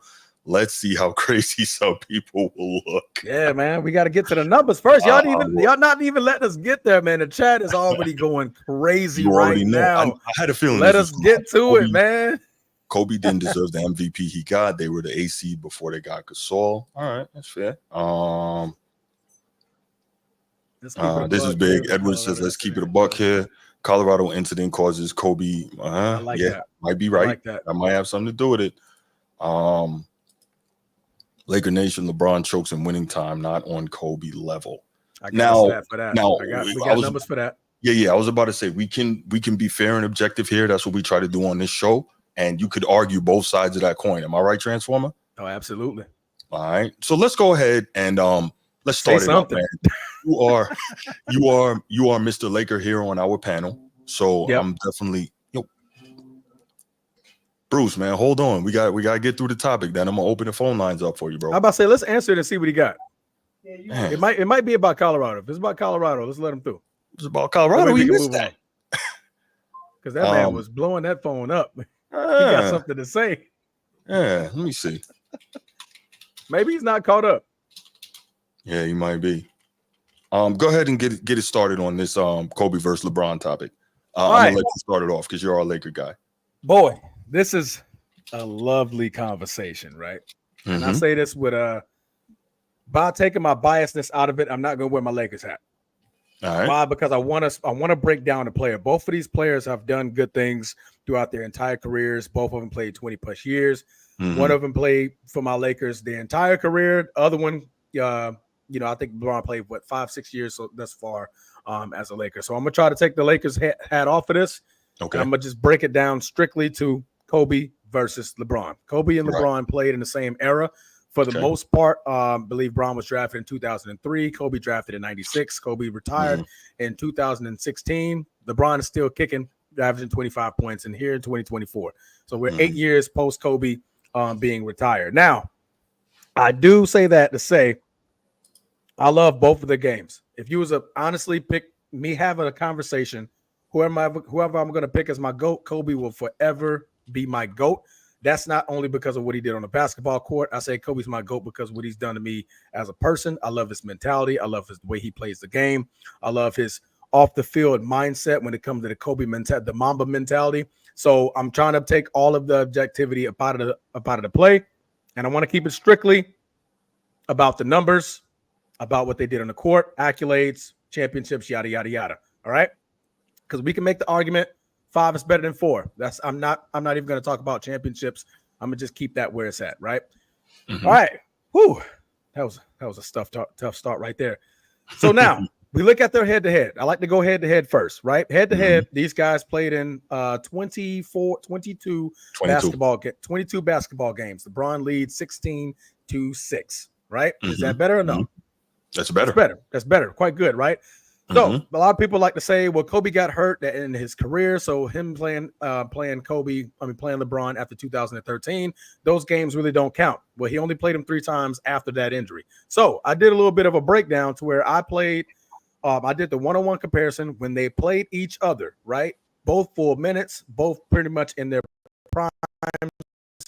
At this point, I kind of gave Bron a little bit less of a slight. I think this is LeBron's second or third year in the league where I'm starting off. 2005, they're both 1-1. They come off 1-1. Bron leads in scoring. Kobe leads in scoring. They both win the opposite ball game, right? We fast forward to 2006. No, I take that back. Let me start over. I'm starting off wrong. 2005, one game was played. Kobe led in scoring. Bron beat him, right? 2006, that's when they were 1-1. LeBron led in scoring. Kobe won. Kobe then won, and he also led in scoring. We move over to 2007. They're 1-1. Kobe leads in scoring. Bron wins. Bron leads in scoring. Kobe wins. We get to 2008. Bron goes 2-0 against Kobe Bryant. Bron leads in scoring in both games and wins both games. 2009. Kobe goes 2-0. Bron leads in scoring. Kobe wins. Kobe leads in scoring. Bron wins. 2010. 2-0. Bron. Kobe led in scoring and lost. Bron leads in scoring and win. Bron went 6-4 as a Cleveland Cavalier when both played full minutes. That's head-to-head. 4 minutes, no injuries, no nada. 4 minutes, Bron went 6-4. I have to respect that. What happens after 2010? Who can answer that for LeBron? What happens in 2010? The big decision gets made, right? Big decision. So he goes to the Heat. Now we can say what we want to say about that decision. I'm going strictly off a head-to-head play because in 2010, who just came off of a championship? 2010, the Lakers came off a championship. The Lakers came off a championship. So we're talking about a Lakers caliber team who just came off of their third back-to-back finals, but second back-to-back finals as a winner, right? Yes. 2011, Heat, 2-0. Bron leads, Kobe leads, Bron wins it 2-0. 2012, 1-1. Bron leads in scoring, wins the game. Kobe leads in scoring, wins the other game. 2013, Bron goes 2-0. Bron led both in scoring. 2014 was the infamous, 2013, the end of that season, that was the infamous torn Achilles by Kobe Bryant, and when she went down. After that, that's where it gets shaky. Bron pretty much swept him for the rest of his career. In 2015 and 16, Bron went 3-0, and he only led him twice, right? But as a Heat player, before the injury, before Kobe got hurt, Bron was 5-1 against him, and as a totality, he was 8-1 against him as a Heat player. That's taking all context out of the door. Bron had the better advantage with the winning record against Kobe Bryant as a Cavalier and as a Miami Heat player, right? So that's the first thing I have about that. Do you guys got anything to say about those numbers? No, except that they weren't each other's primary assignment, but LeBron, if you look at it, I should have had the exact numbers, but LeBron shot poorly and had a lot of difficulty when Kobe Bryant was his primary defender. That's out there. Do you have those numbers with you? I don't. I should have had it with me. We like to bring numbers, man. You know you got to bring numbers to this conversation. You try to fuel me, brother. You got to fuel me, right? Let me see if I can dig that up while you're talking. All right. So after that, we then move on to what they did as a person, right? We like to say, we look at the championships and we like to nip that in the bud there. I personally don't. I think it's more to it than having a conversation when it comes to championships, because on one hand, you can say, well, Bron stacked the deck and, he went to 10 finals and he got only 4 out of the 10, right? Kobe went to 7 finals and he only got 5 out of the 7. But you also can say, well, Kobe had the greatest dominant player to ever play basketball in Shaq. How many finals MVPs did he win? He only won 2. That's a conversation. So I'm going to get to the championships and about that later. I look at total accolades for points per game, total rebounds, assists, steals, blocks, field goal percentage, and three-point percentage. Did we know that LeBron James leads every category with those numbers? Points per game, rebounds, assists, steals, blocks, field goal percentage, and three-point percentage. Did we know that? Yes, I was aware of that. Okay. Where I'll push back I'm talking to the chat. I want the chat to know. Okay. The chat better know, because we're talking about numbers, right? Just talking about numbers, right? The only thing Kobe Bryant leads LeBron James in is free throw percentage. Nip that in the bud. 83% to 73%. You can say what you want. I'm just giving you the numbers. All right. Hall of Fame. Both are going to be in the Hall of Fame. We're not going to put any doubt there. Championships, of course, Kobe has 5. LeBron has 4. First time All NBA selections. Kobe Bryant has 11. LeBron James has 13. All NBA 15 to 20. Bron wins. All defense. This is where Kobe kind of gets that slide now, because now all defense awards, he has 12. LeBron James only has 6. We then go to MVPs. You can say what you want. Kobe Bryant only has 1. In my opinion, personal opinion, I think he was robbed 2. Won the Nash, won the Dirk Nowitzki. Yet that will still put him at 3. LeBron James, without a shadow of a doubt, has 4. And as LeBron, as watching LeBron, I think he was cheated out a couple of those as well, due to the fatigue of the league, and him winning those MVPs. Finals MVPs: Kobe Bryant 2, LeBron James 4. All-Star appearances, that became a voting thing after a while. To me, it was a couple at the end of Kobe's career where he was just voted as the best player, got voted high and got those all-star votes and was able to play in the all-star game. But without a shadow of a doubt, Bron still beat him in that number. And it wasn't arguable. Bron has been an all-star since his rookie season, in which he has 20 for the totality. So those are the numbers when we're talking head-to-head, regular season, postseason, breaking down the synopsis of those numbers, right? So now that we have all that context in the bubble, what is the exact conversation that we're trying to have when we're saying LeBron James versus Kobe? And I'm going to ask that question. Bruce, what is the answer? Okay, so for me, kind of where I was going with this was 2 things. 1, who's the better player? And 2, because I was told that I don't know anything since I didn't play, and we have to listen to the players. I have a lot. I've got some stuff from players who played against both of them, and I would like to. I know we got some LeBron fans in the chat, so I would like to know, when the time comes and we play that stuff, why is it that the players almost always choose Kobe over LeBron? So those are the 2 things: which is the better player, and why do players almost always choose Kobe over LeBron? And real quick, can I add some numbers and then we'll go to Go proceed. Thank you. So I just looked this up, right? So ESPN researcher Alok Patani, through an assist from Synergy Sports Tech's video tracking, examined every possession over the last 6 seasons where the Mamba and the King guarded each other on ball in isolation situations, the closest thing an NBA game offers to a one-on-one contest. There have been 7 total meetings where this scenario presented itself. Here are the numbers. Kobe has scored 20 points, free throws included, on 27 isolation plays when guarded on ball by LeBron, while LeBron has scored 7 points on 13 isolation plays when guarded by Kobe. Bryant shot 9 for 28 from the field with 2 turnovers, while James was 2 for 8 with just 1 gaffe. Finally, on a points per play basis, Kobe is ahead 0.74 to 0.54. So that's just oh, thank you. I was going to put that up. So either way, TJ Morris was good. Thank you. Thank you for the super chat. LeBron played in a ball-dominated system, unable to play off ball, whereas Kobe played with Shaq and in the triangle designed to move the ball. Context, absolutely. Absolutely. Yes. EJ, thank you for the super chat, man. We appreciate you. Thank you for the support. If my Wi-Fi starts acting up, you know where that money's going. Be truthfully honest, y'all are definitely supporting his new router fund. I'll tell you that. Absolutely, man. We appreciate y'all. So before we even go any further, let's go ahead and get some of G's thoughts on this Kobe and LeBron thing, and then I'll let you continue transforming. Yep. G, go ahead. So I always like to start these debates with my GOAT is Michael Jordan. And so I always wondered why. Yeah. I always wondered how did LeBron, surpass Kobe. I'm not going to kick a bunch of stats because honestly, this for me, I don't have to. I don't have to do it. Like I already know, just based off mentality alone, who in my eyes is the better player. All stats aside, right? It's what type of legacy you leave on a game, and or what type of a influence do you leave on other players, right? And so if I look at like a Derrick Rose and how for years he always thought that Kobe never took any days off, and he never saw him chilling or cooling until one day, he was like, oh man, this dude is really like a regular person, right? Like he's really a regular person. He's not a machine.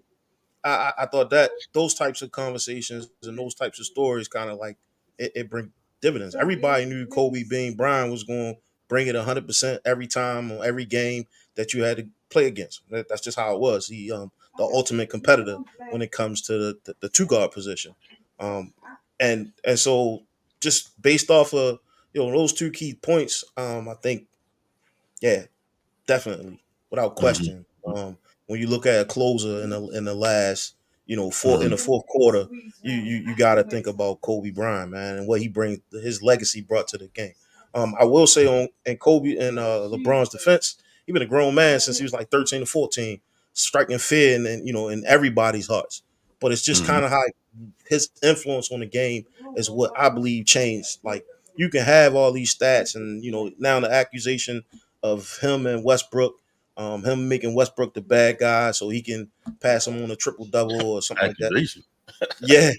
He said he was they made him the scapegoat for the scapegoat. Yeah, and just to stop him from padding stats or whatever. He believed he was padding stats or what have you, and so who was padding stats? Westbrook or Bron? LeBron. Well, Westbrook hadn't been padding stats for like 3 years. I was about to say he did it too. He did so Westbrook was Carmelo admitted that. Steven Adams admitted that. My bad, but go ahead. Yeah. I'm sorry, G. Sir, please, thank you. Can I finish? All right. So with that being said, right, like we don't have those types of scandals and or situations when it comes to Kobe. I think when we saw Kobe go through his scandal, he dropped 40 like for almost like 9 games straight or something crazy like that. Yeah, it was crazy. Yeah, he went on the one. Yeah. So when I look at it, this is a no-brainer to me. I don't have to really talk about stats here. It's Mike, Kobe, and then everybody else. Okay, that's cool. So let's do this. I wanna play a little something, and then we'll come back and we'll play some more. We'll come back. We'll talk some more. We'll get to Transformer, and then we'll come back. So I got some stuff prepared here. So I want to again make sure that I keep in mind, and I want to point out to you that I've been told how many times that I don't know what I'm talking about because I didn't play in the NBA. And I want to make sure I point out that, I'm the reason that they shouldn't just allow anybody to have a microphone and just say whatever. And I want to point out to you that I lie all the time about LeBron and Kobe. So I want to make sure I point out all those things, and then we'll just go to some NBA players now, and we'll listen to what they have to say, because they're not lying and they know what they're talking about. Oh, LeBron. Mike. LeBron or Kobe? Kobe. Yeah. LeBron passes the ball. You see? And then he works without the ball to get it back. He's not great off the ball. He's not a great player off the ball, but he passes the ball. Like Curry's great off the ball. Clay great off the ball. LeBron's okay off the ball. He's getting better off the ball. But he would pass it, and you would have to help because you're trying to win. You got to help your other teammate. You see what I'm saying? So when LeBron passes it, it forced you to be a team defender. He forces you to be a team defender, and that's before he was able to take over games. Now he's able to take over games. He's really, really amazing. You also guarded Kobe Bryant. Yeah. Now Kobe's a little like Michael. Kobe is right. Kobe's he's more like Michael. Was he the hardest guy you ever guarded? Definitely the hardest guy, because he came in the league very confident. Came in the league polished. He didn't play a lot, but he was pretty polished. Strong, could shoot, defend for long periods of time. Not just 1 year. He did it for year after year after year until he got older. Kobe definitely the toughest. For you to defend? Absolutely. So real quick, something I noticed here, you kept seeing Cowherd try to guide Meta Sanford Artest in a certain direction, like he couldn't believe what he was hearing. And I also want to point out that Meta Sanford Artest made a point of referencing how LeBron is not that good off the ball. Whatever. He doesn't know what he's talking about. I mean, he's just a former defensive player of the year and multiple-time All-Star, but he doesn't know what he's talking about. So I get it. Yeah. I get it. But he must be crazy. So, he's changed his name a few times, right? Because he was Ron Artest, and then I think he became Meta World Peace, and then he became like what is it? Meta Sanford, then Meta Sanford Artest. I don't know. He's going through these name changes. I don't know. Sheesh, I'm like Meta Sanford Artest. Like, what is you saying, brother? Yeah, but it's just interesting. It's interesting that these people who have accomplished more than I could ever dream of in the game of basketball and played on a professional level and did amazing things are saying the same things as someone who doesn't know what he's talking about. But anyway, back to you, Transformer. You were saying, I'm gonna let you continue with your thoughts, because I love this for you. I really love this topic for you. I had you in mind. Pause. No Diddy. When I came up with this, we good.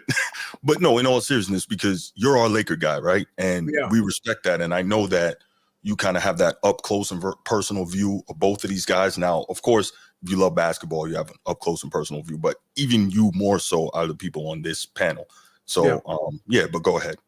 All right. So I think last time I left off, we were talking about regular season, right? Then I switched over because I like bringing up the numbers, right? Because we like to talk numbers. This is a numbers game, right? I look at the NBA playoff numbers, stats. Kobe Bryant, 25.6 points per game. LeBron, 28.4. Rebounds, LeBron James, 9. Kobe Bryant, 5. Assists, 7.2 for LeBron, 4.7 for assists for Kobe. Steals, 1.7 for Bron, 1.4 for Kobe. Blocks, 1 to 0.7, not even 1 full point for blocks per game. That's for going towards LeBron James, right? So I look at all of these numbers. I'm sorry, I didn't get to the field goal percentage. LeBron James, 49% from the field goal percentage. Kobe Bryant, 45. 3-point percentage, they're both damn near tied, but at 0.33, right? Free throw percentage, LeBron James, of course, is a little bit worse, 0.74, but Kobe Bryant being at 0.81, right? So I'll put that in perspective because I like to put numbers in perspective. I'm a big numbers guy. You can say what you want about the inflation of numbers because in the same hindsight, I can say Kobe Bryant shot the ball more times than anybody in NBA history in some points and point of time during this ball game, all right?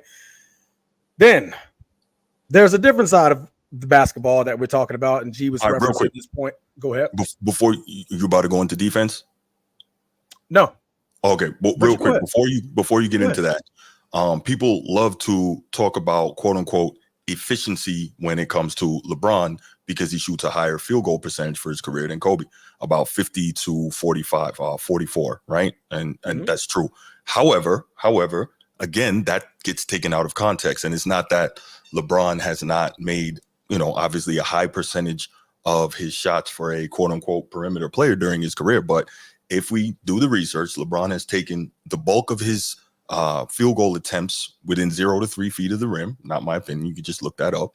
And he is at a much higher percentage there. And Kobe took the majority of his shots in the mid-range, which we know as analytics tell us is one of the most difficult shots in the league. And he has a better field goal percentage than LeBron James does from the mid-range, right? And so we have to take that into account, that he wasn't taking all of those shots at the rim. And part of it was until when he came in the league in 1996, played with Shaquille O'Neal till the end of the 1994 season. So that's his first 8 years in the league. He wasn't really, like, of course he would get dunks and stuff, but he wasn't playing most of his game at the rim because he had a dominant big down there in the middle, right? So he had to occupy his space in the triangle. And again, Kobe was also playing in the system. So we have to take into context when people love bringing up how LeBron was, quote unquote, so much more efficient than Kobe because he has a higher field goal percentage. So you can go on from there. Oh, man, I love that segue. Efficiency does matters. I mean, context always does matter, right? But going back to what G was talking about earlier, he brought up the fact that it was more than you beat us to it. What's that? Sorry, out of an NBA player, Kobe has defeated. That's correct. Okay, well, there you go. Well, there goes that part. Right. The most 50 win teams in the playoffs. Kobe's that dude, did it in the West without the benefit of the BS play-in. All right. I mean, the BS play-in just started last year. Let's not act like it's been LeBron James' entire career. I get you, Barry Johnson. Right. The man got 20 other years that he's played in without a play-in. All right, let's call a spade, right? All right. Okay, well, that goes that segue for the 50 win teams. We do know Kobe's mentality was different. Kobe's mentality on the basketball court, much more to G's point here, it was just unmatched, right? You get in situations to where you guys, you're down 5. Who you giving the ball to? You're giving the ball to Kobe. Kobe's going to go down and make the decisions. He's going to go down and make the shots. He makes the game appeal in the fourth quarter, right?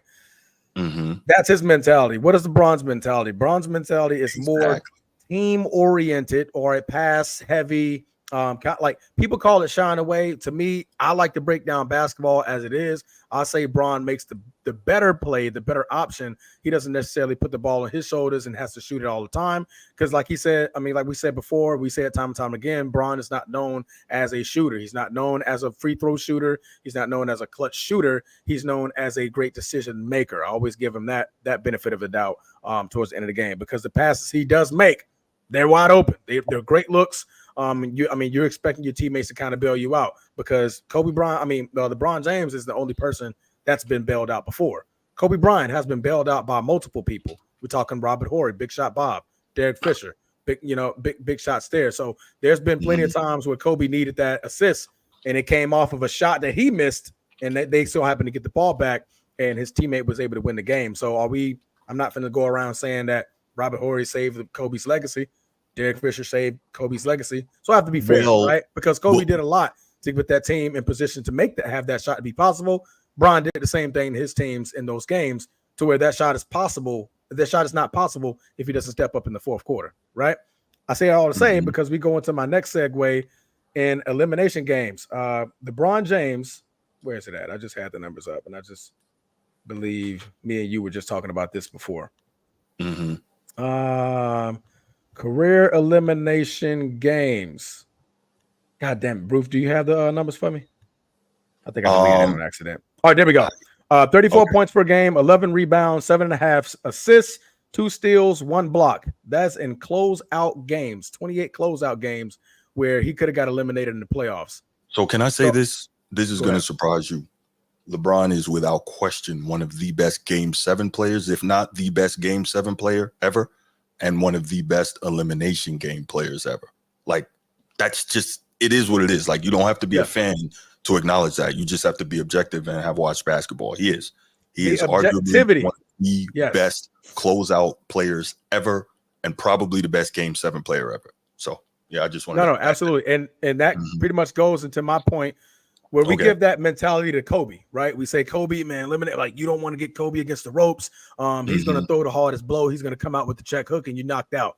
Those numbers right there, in the context that Bruce just put, proves the point. When LeBron has his back against the ropes, he's throwing punches, and he's not going to go down without a fight, right? He may not be the last shot taker. Ray Allen, big shot. We get it. We've seen it, right? But I can go back and I can show you footage of Robert Horry, big shot, elimination. Kobe would have went home, right? I can show you videos of that. So that context does matter. Like LeBron does put the team on his back in the fourth quarter to where it's a real fight. And if the game is close, there's an opportunity he can win, whether it's by him trying to make a drive to the basket, him shooting the last shot, or him making a decision because he likes to pass the ball. That's just the way Bron is, right?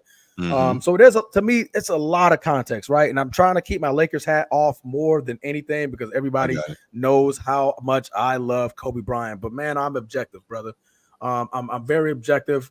I'm more of a factual type of person.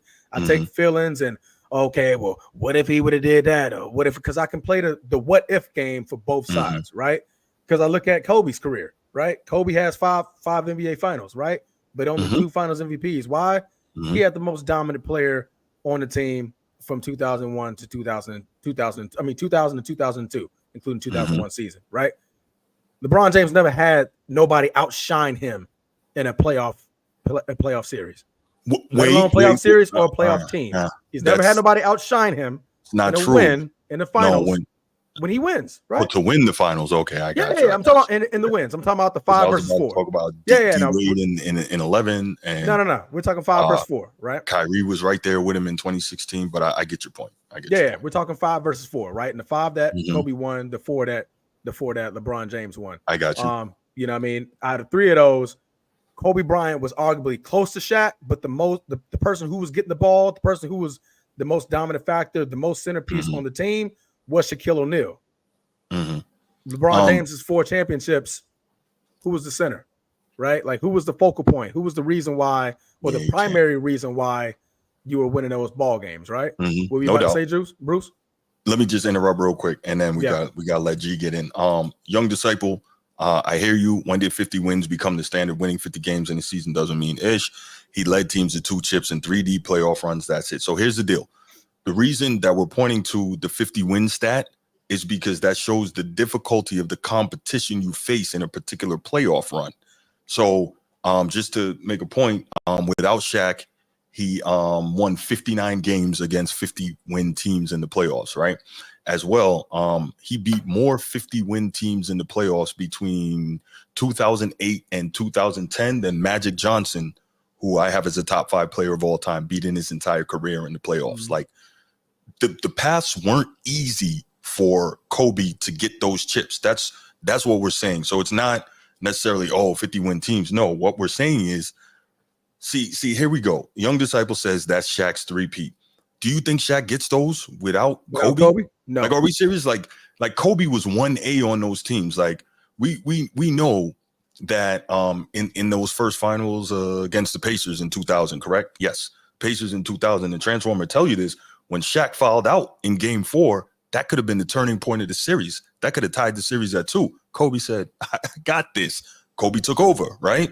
And he does this thing here, which everyone acts like LeBron did, but he took that from Kobe. But anyway, like he took other stuff from Kobe. But regardless, the point is, I'm not gonna lie, Kobe took a lot of stuff from Jordan. So I mean, we got to stop. Copycat league. No, I get it. But the point is, we got to stop acting as if Shaq just carried Kobe when that's an absolute lie. And like, no, I know that LeBron fans like to push that narrative because it works for them, but it's not true.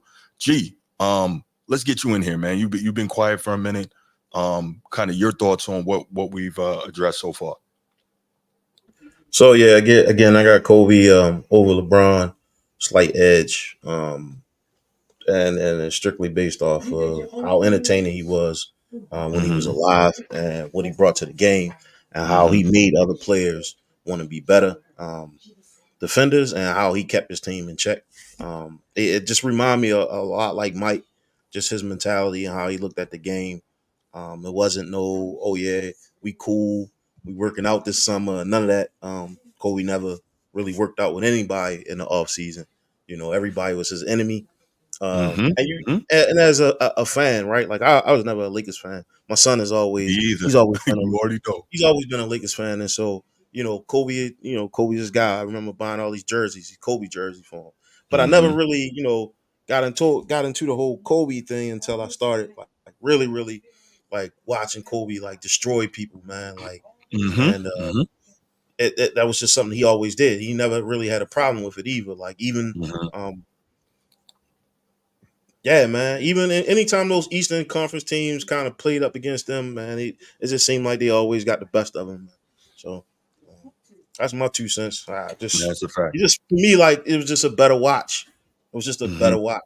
Like it was a bag, right? He had a mid range turnaround. He'd take you to the hoop, do a 360 dunk. Well, you're not saying that LeBron doesn't do any of those things, but it's just a higher volume of it. That's the competition was there. That's pretty much all I got. I got you. And Bruce, don't do that, man. Don't do that. See, here's the problem, right? LeBron. When I criticize LeBron, he was LeBron, finally being like, hater. Bruce, you messing this up, man. And I got some deep-seated hatred for that man and this, that, and the third, right? When I give the dude the credit that he's due, because I'm an objective journalist, when I give the dude the credit that he's due, it's, you secretly adore him. You see what's wrong with you people? Y'all need to get some help, man. He finally gave a little love. It starts off with a little bit of love, guys. Man, just give a little bit of love. Credit was due. It wasn't about love. Y'all messing it up, bro. Like all I did was tell the truth, which is what I always do. Dang. I just told the truth. Dang. Yeah. When you get the LeBron jersey. So I actually don't own any jerseys, to be honest. I don't own any. And if I owned one, it would be a Hakeem. But bro, no, I don't own any jerseys. Because now the conversation changed. When he meet LeBron face to face, it's no longer a punch. It's like, all right, bro, I can shake your hand now. Yeah, whatever. Autograph. Yeah. It's not his autograph this time. Let's take a quick break on that, gentlemen, and let's take a quick break and let's go to some other NBA people who know what they're talking about, because I don't, right? And I'm the reason that they shouldn't just give everybody a microphone, and I'd be capping and lying, and I hate LeBron. So let's hear what some other NBA people have to say about Kobe and LeBron. Let's check it out. But what were the similarities in the games? What were the differences in the games? Well, Kobe is the closest thing to Michael. Everybody's been compared to Michael. LeBron has been compared to Michael. I don't think LeBron is Michael at all. I think he's a very different player, different mentality, mindset. Kobe has the same mindset and mentality that MJ had.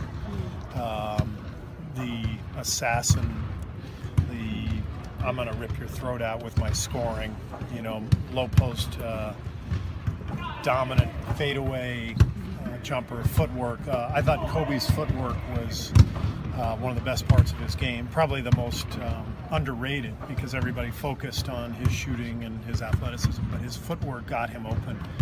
And that's where he was so similar to Michael. He could just get any shot he wanted. LeBron James or Kobe Bryant? I'll say Kobe. 5. All time? All time. Mike, obviously. Yeah. 1. Kobe, 2.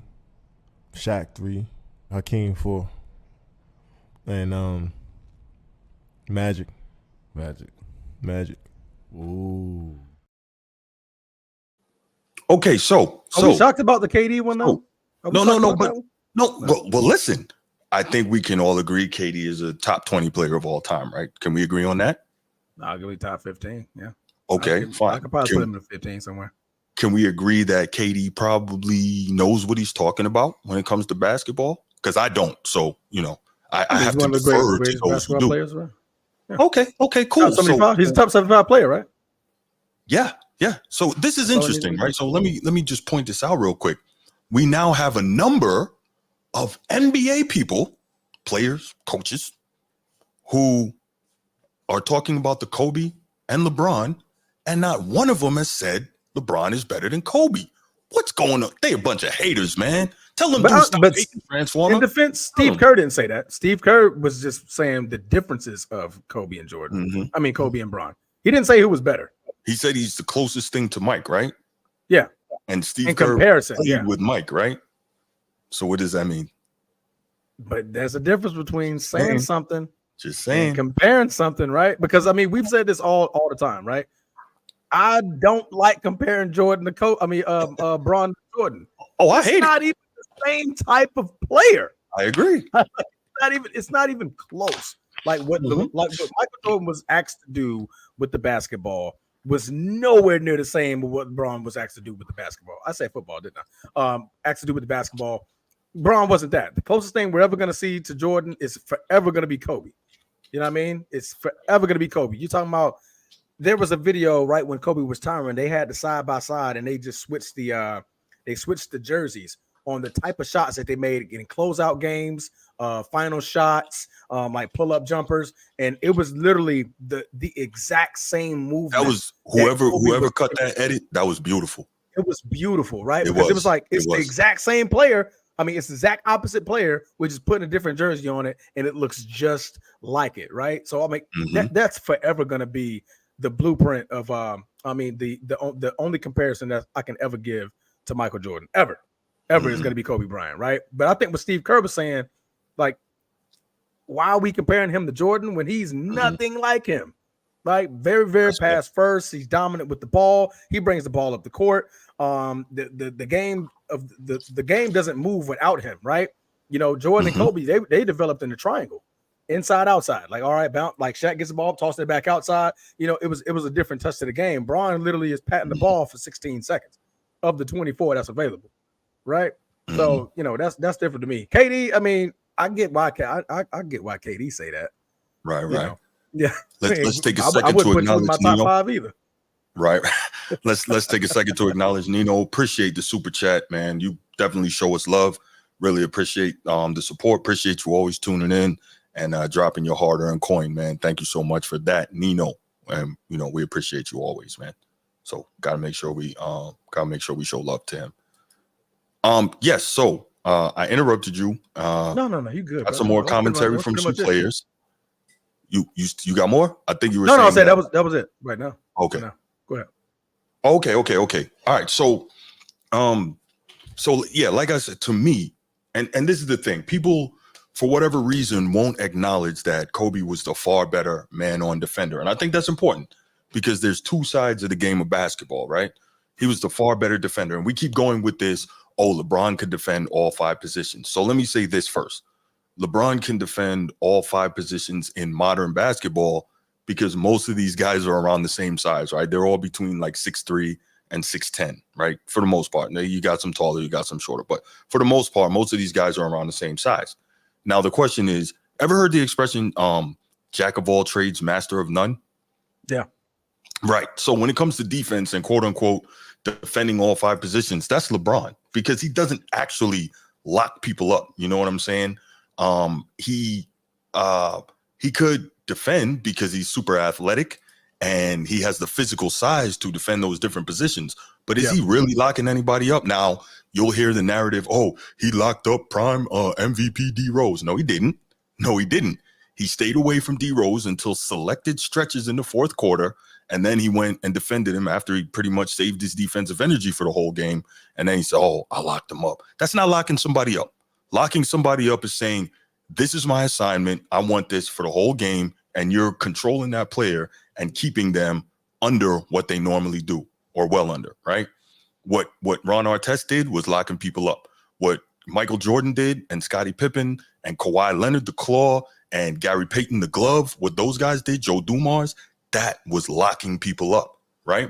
So this whole LeBron can defend all 5 positions. Yeah, it sounds nice, but nah, he really can't. Because if you look at it, when he would defend somebody who was comparable to him, he couldn't deal with it, right? I think we can all agree LeBron is better than Paul Pierce, right? We can agree. LeBron is better than Paul Pierce? Yes.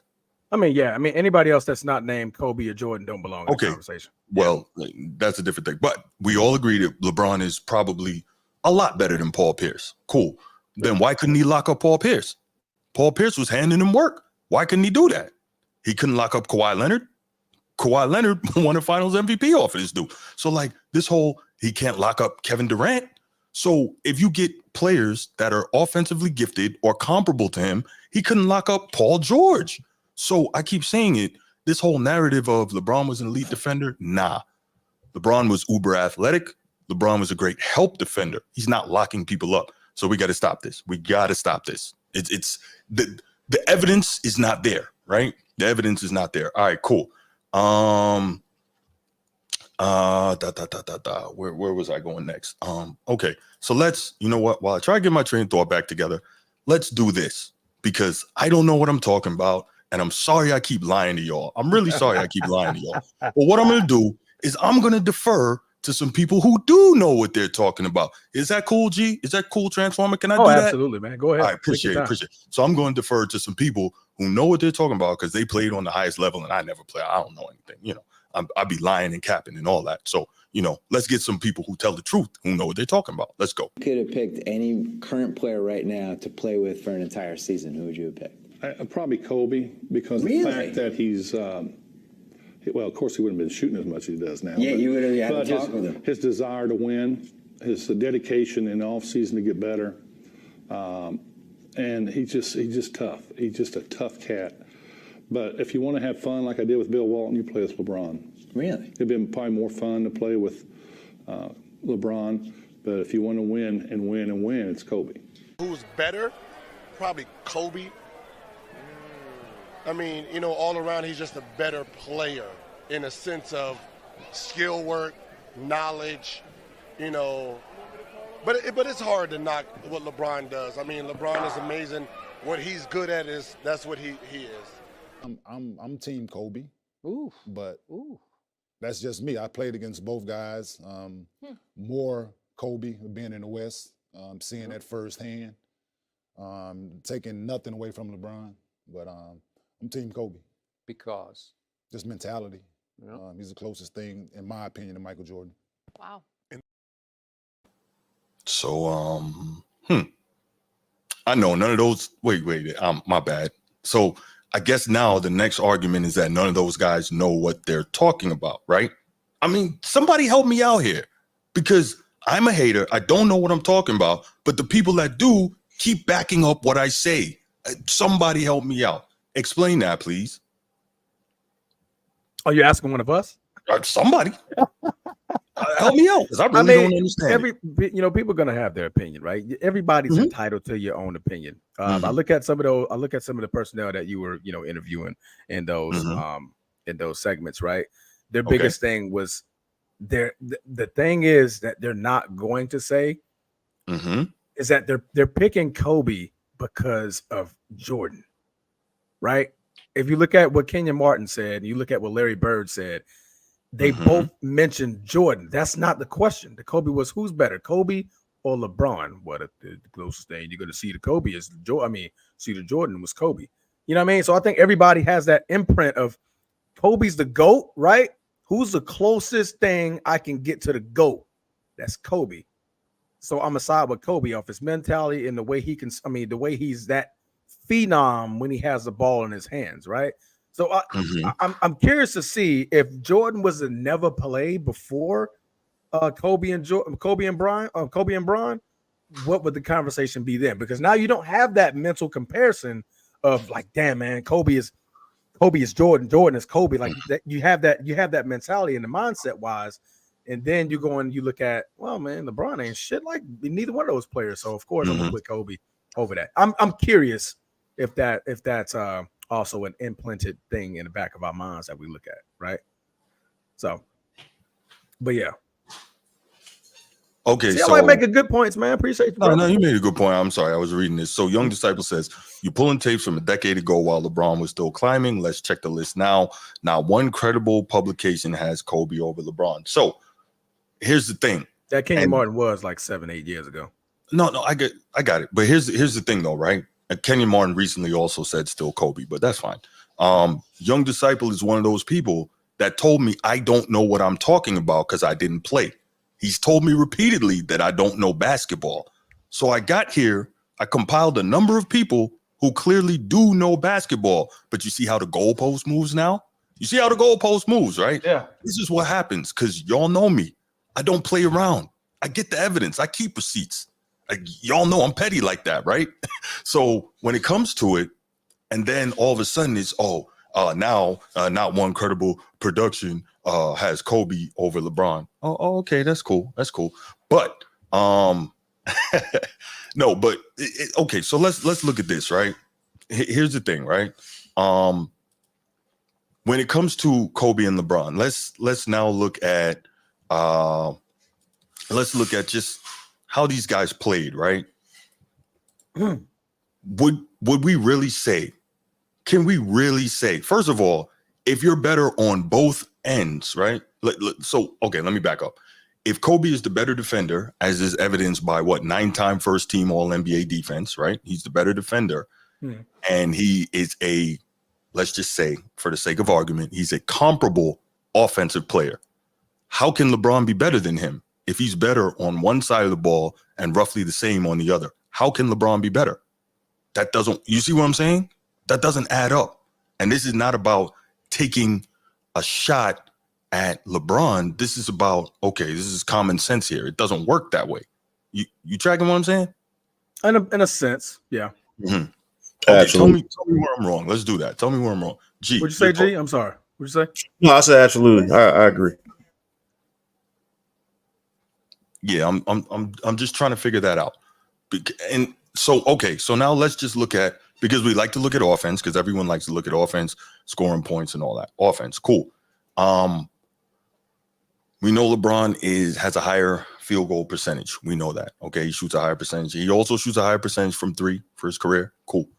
Finally got a 3-ball with 21 years in, but fine, he shoots a higher percentage from three. But the question is this: can we honestly say that LeBron's a better offensive player than Kobe? Can we honestly say that? I'm gonna defer to you again, Transformer. Go. Offense, as in when I have the ball in my hands, that's Kobe. Mm-hmm. Yeah, but I look at it also as in Bron's probably one of the better passes that we've ever seen. I will also give him that, along with that fact that he can score, not in the ways that Kobe can score. Kobe is the more talented player when it comes to, he can shoot off 1 foot, 2 foot, behind the backboard, anything, spin, pivot, move, pump fake, spin, all of that, right? LeBron James can't do that. LeBron can score in his own way, whether it's driving the basketball. He's developed a little bit of a post game pull up fadeaway in his later on in his career. But he's one hell of a passer in the basketball. Like, he can make better decisions, within double teams, triple teams, and things like that. He's also, getting offensive boards, so he does things like that. So, I can give respect to both, but I would say Kobe Bryant, scoring wise, it's not even a close argument. Like, the conversation isn't even close. But we're talking about, like, but then the argument is going to be, well, if Kobe's the better scorer, how come LeBron got more points, right? So that's but at the same time, Kobe is more of a professor when it comes to scoring the basketball. Oh yeah, absolutely. Scoring the basketball is him. Yeah, he's a professor, and he teaches that shit. That's right.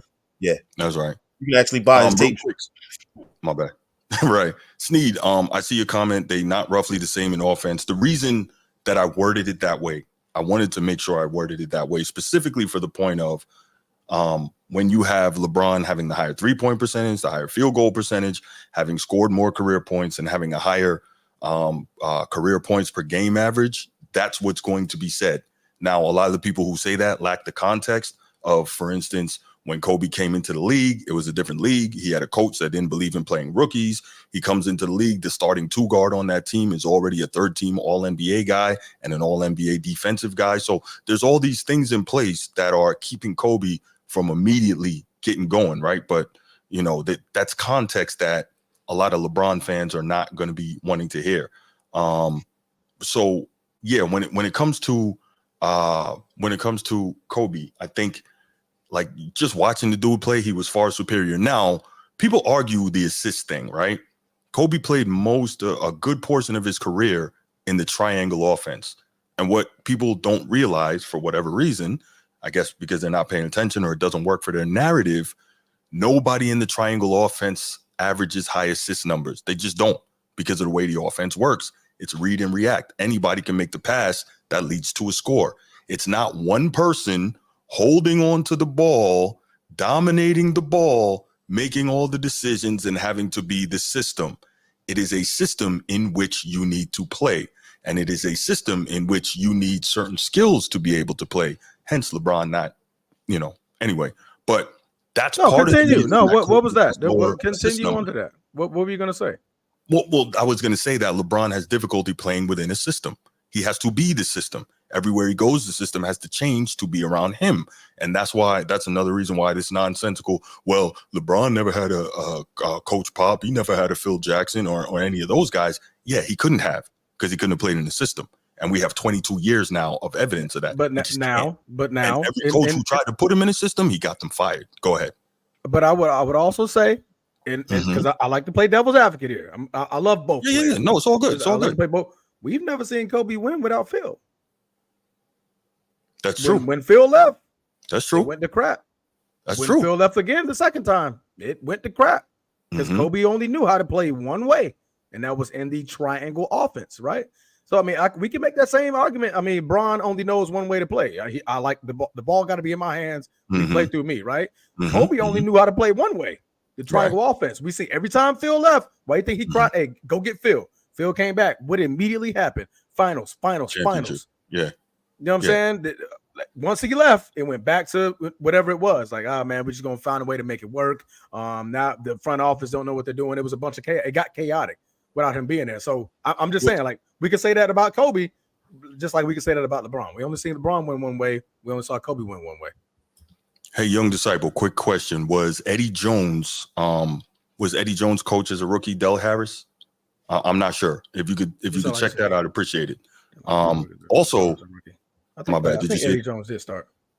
Yeah, but so that okay, that might be the case. But I'm saying what's on wax and what's out there, what's been reported, and I believe that Del Harris also said it, that he didn't want to, he didn't like playing rookies, and people on that team have also said it.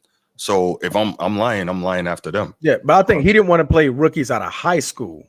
I think that's what he's talking about. Yeah, Eddie Jones played in college. Remember, Kobe came straight from high school. He played 4 years at Temple. Yeah. So like Eddie Jones was a more developed. Yeah, he was a more developed player. Yeah, he played under John Chaney. But think about this too, though, right? That's the other thing, and this is why I mentioned it specifically. Eddie Jones was already an All-NBA player and an All-NBA defender. So of course, if I'm the coach, I'm not letting this 17-year-old kid come in here, walk in, and like it doesn't make sense to displace that guy for this rookie. Let this rookie learn, right? There was nobody in place like that in Cleveland that LeBron could have sat behind. Now, don't get me wrong. LeBron was great as soon as he walked in the league, right? Started getting busy off jump. I get it, right? But that said, who was on that team that was going to keep LeBron from starting? So, like, again, false equivalency doesn't really add up. That's the problem. And Eddie Jones was already that guy by the time Kobe got there. Exactly. So, Kobe, I think Eddie was probably already averaging 16, 17, playing both sides of the floor. Yeah. And, he was more mature. Like, I think Eddie Jones probably 25, 26 at the time. But by the time he was drafted, Eddie Jones was already 22. You know what I mean? Kobe was still 18 years old. Like, 17. I'm not going to... 17. I think when the NBA season started, he was 18. When he got drafted at 17, I think his birthday is like August 20th or 21st. Yeah. Right. So when the season started, he would have been 18. Yeah. So he would have been like 18 years old versus already having a mature guy already there. Yeah. You sit Kobe, let him develop. At your 2 spot. But go ahead. I'm sorry, man. No, that's a fact. No. That was what I had in terms of context of why Kobe didn't start right away, and also that hinders what his statistical production. That hinders all those things where people say, well, LeBron's so much better than him and da-da-da. And I'm like, and it's funny. I'm not saying you, young disciple, but a lot of people who make this argument weren't even around to know anything about that. So it's like, come on, man, chill, because he wasn't good enough. LeBron wouldn't have backed up Eddie Jones in the 10th. We don't know that. They wouldn't even be playing the same position. Like, come on, man, stop. Hey, young disciple, man, you got to think a little bit more clear with that one, buddy. That was bad to begin with. He on the payroll, man. He's not going to take Eddie Jones' position. They're not even in the same spot. Oh, man. Was wild international waters. Oh, my God. Oh, wow. What does that have to do with this conversation? I have no idea, but I loved it. And that guy's Kobe would never. Kobe would never. Yeah, he just took that dude out the air. They would have yanked him out of the sky. Oh my gosh! Wait. Now that I think about it, I don't think Kobe he never put himself in position though. Bruiser says seek therapy. You know what? All right, let's do this. Oh shit! Has everybody said what they had to say? Yeah, go ahead. Here we go. All right, so this is the first thing we're gonna do. I'm gonna open up these phone lines. Hold on. Y'all know the number, but nobody call until Bruce calls because he missed his call last time. Bruce, call in. I want to hear what you got to say. You tell me seek therapy and all that. That's cool. I want to hear what you got to say. And then after you and I talk, anybody else who wants to call in could call in. So, Bruce, this is your time now. Because I want to. Nobody's ever blocked a LeBron dunk. I know Kobe got blocked by Josh Smith. it was terrible too. He met him up at the sky, like beat that shit right in his face. Pause. I mean, either way, that was gonna sound crazy. But no, you're good. That's a good one. Has LeBron ever been blocked dunking the ball? I don't know. I don't think he ever has. I don't know. A lot of his dunks are anyway crazy. I mean, the man's head was born at the rim. Y'all can be Kobe fans all you want, but LeBron came in playing at a high level, one rookie. Did anyone say he didn't? Did anyone say he didn't? Honestly, I like LeBron. Just saying that LeBron walked in getting busy. That's right. That's right. Didn't he got rookie of the month every month as a rookie, right? Yep. And took his team to the playoffs. Yep. So, yeah, that rookie of the year was fraudulent. There we go. Yeah. Thank you, brother. Appreciate you, Transformer. Yeah, it should have Bruce, I'm waiting for you, bro. I'm waiting for you. Come on. Young disciple, I'm saying there's no way LeBron not starting out of the gate. You're probably right about that, young disciple. I'm not really going to argue that. All I'm saying is, like, he had the roster that made it real easy as well. And again, I'm not saying that if he had a different roster, he probably still wouldn't have. It's likely. I'm just saying, you don't know. And you also got to go with the concept of where he was drafted. He was drafted number 1 overall. Number 1 overall hometown means you're bad, probably. Right. And to Lakers his hometown. necessarily bad. Yeah. Right. And he gets drafted to his hometown. So there's the marketing piece of that as well. That, they want to sell tickets to see their guy. Exactly. Yeah. So all that plays a role. And again, I'm not saying that he wouldn't have started young disciple. I'm just saying, like, we got to be honest and keep all those things in mind as we discuss these, man. Context matters a lot. There you go. Here we go. Who's this? I think this is Bruce. This is not Bruce. This is I think it's Young Disciple. Format Podcast. What's good? Format Podcast. Hello? Man, how that your boy, man? What's popping? Yo, what's good, Young Disciple, man? Hey, man, first, man, thank you so much, man. I'm loving this engagement with you in the chat. This is awesome. Appreciate you. What you got, brother? Bro, why you lying on me, bro? I ain't never said nothing about you. Ain't never played basketball. You ain't never heard me say that. Okay, then you know what? I take it back. I apologize. I thought you were one of the people that said that. So I was wrong, and I apologize for putting that on you when that's not something you said. I apologize. Like, how can I tell you that and then have my own opinion? Like, that don't even make sense, bro. I ain't never played. Well, I didn't know if you played or not, but you wouldn't believe how often I hear that, brother. Nah, you wouldn't believe it. Nah, but the reason you hear is because, like you did. It's just I don't know, bro. It's just LeBron. The topic of LeBron it just get you. It just get. I don't know. It just had you a whole nother way, bro. Like you don't have no balance. You don't have no balance, bro. Okay. And you don't even care. And you don't even care. That's the crazy part about it, nigga. You don't even care. Like you don't even try to have balance. But I respect it though. No, you know what? I really do. And it's interesting that it comes off that way too. I really do try to have balance. For instance, you heard me a couple times today compliment him and say, what he did or didn't do. So I mean, but big bro, just the point, the meager point that you got to point that out, bro. Like you see what I'm saying? Like that you got to point that out, let you know that's not what like what's expected from you. But let's talk about Kobe and LeBron though. Yes, sir. We cool. This is what I'm saying. Like y'all, all the shit that y'all name, y'all saying. Like I even heard Transformer say like scoring, like it's not like I think y'all conflate skill with with production, bro. Like I don't care how good you look or how many triple step backs and all that. I don't care, bro. What y'all push that Kobe scoring is his thing. Scoring is his strength, right? But I have LeBron on this other side that outscores him. Like that's what I'm saying. I'm saying even Kobe's strengths, LeBron does it better. Like so how can you be better than this other player, bro? Like I just don't understand that. Like and Kobe don't have the amount of strength that LeBron has. You wanna base it down to the amount of all like defense teams that that Kobe got. No, nigga, that ain't what you like to do. Remember, y'all don't like the count stats. Y'all don't like that, nigga. Y'all like peak. I listen to y'all say it all the time. Now, who has the higher defensive peak? Because LeBron finished top 5 in DPOY 5 years in a row. So, like, I'm trying to say, let me know. Top 2 in DPOY twice. Like, where's Kobe? Where's Kobe's defensive peak? So, if you're asking me, Kobe's defensive peak is 9 years straight first team All NBA defense. Like, yeah, he definitely wrote the book on dismantling. Like that. You don't like that, bro. Y'all, see, that's what I'm saying, bro. Y'all be back and forth. Y'all don't like counting stats. Who the hell is y'all? Y'all don't like.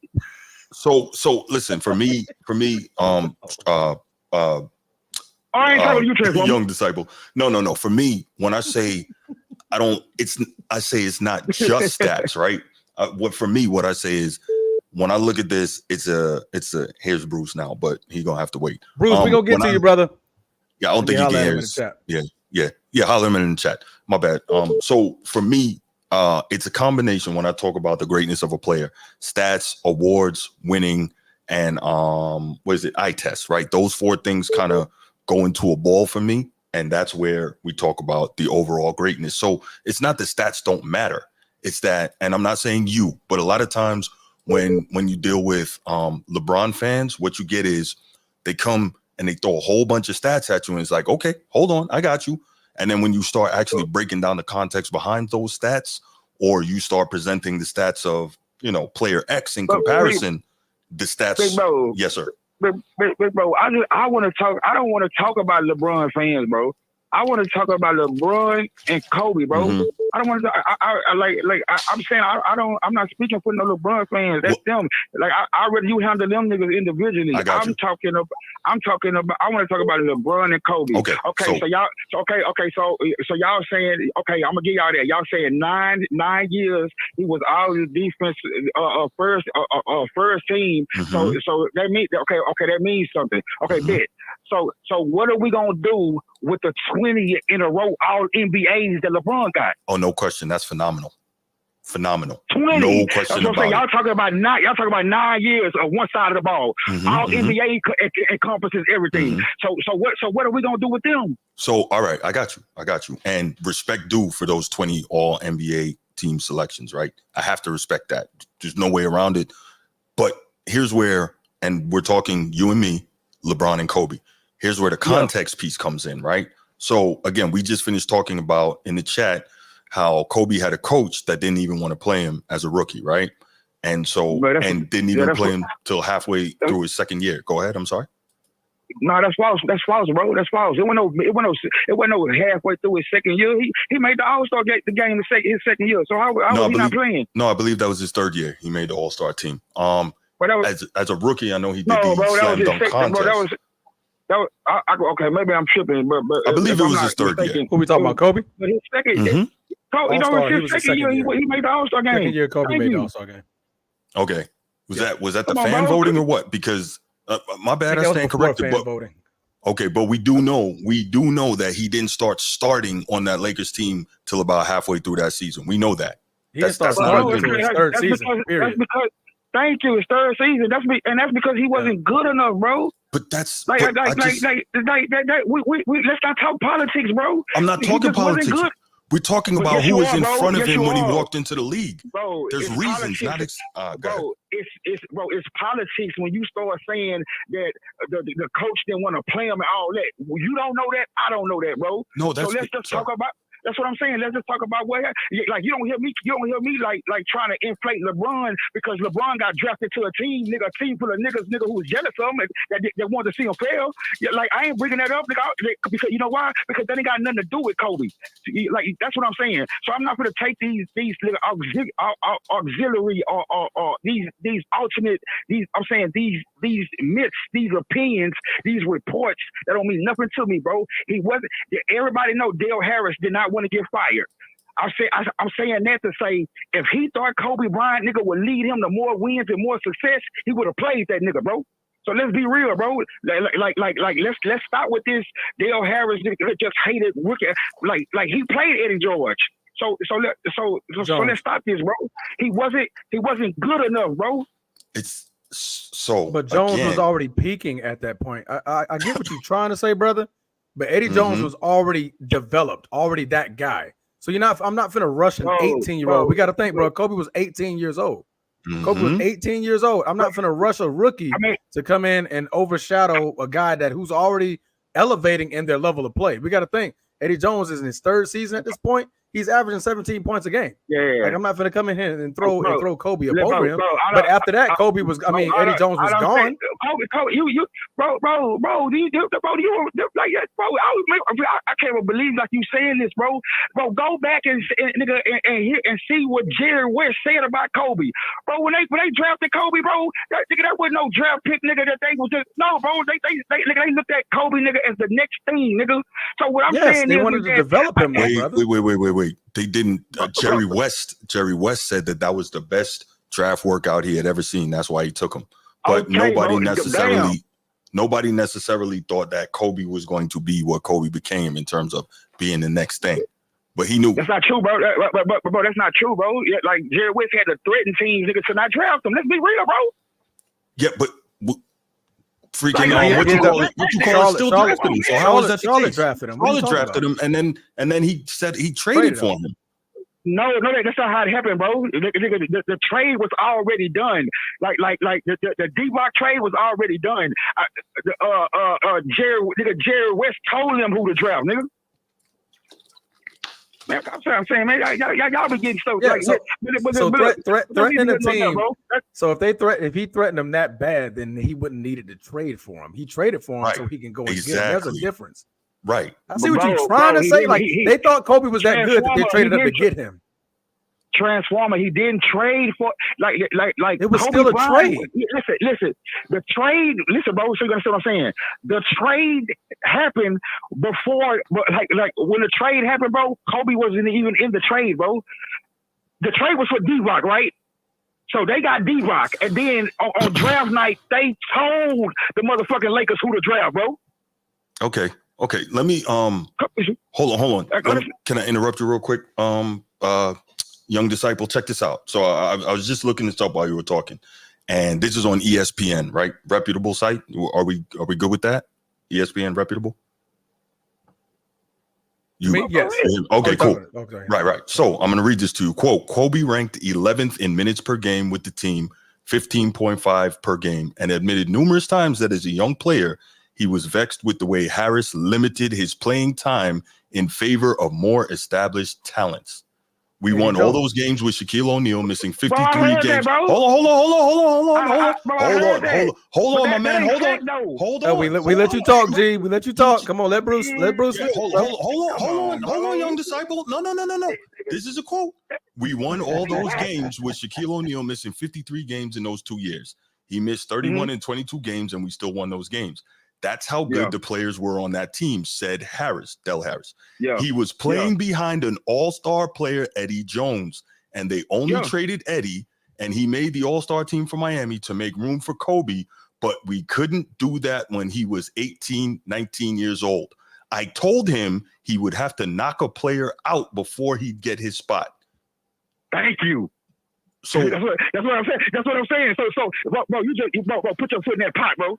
So, nigga, what Dale Harris just said, nigga, is you gonna have what you gonna have to do is earn your way on. He wasn't better than Eddie Jones, nigga.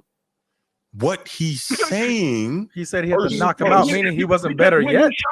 When he showed, that's my whole point. When he showed that he was better than Eddie Jones, look what they did. But what they traded him, but that was after they found out he was better. He didn't come in. The point we made from the beginning, young disciple, the point we made from the beginning was the whole thing of Kobe walked into a situation where there was already an elite player at the same position ahead of him. So it's not necessarily that Kobe was a bummer, he couldn't play, but there was already a guy who was elite in the league ahead of him. That's simple. Bro. You know, it is. It is simple. Like what you trying to get me to believe is that Dale Harris like had some type of like point he was trying to prove to Kobe. No, but we also know he that had a system. No, we don't.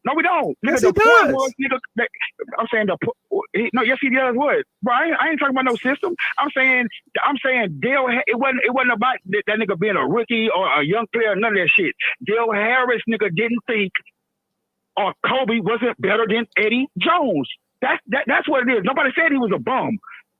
I'm just saying he wasn't the best shooter. He wasn't the best shooting guard on the team. Okay, cool. I'm saying, hey, nigga, now y'all give me the instance, nigga, that LeBron not walking into any motherfucking locker room as the best whatever on the team.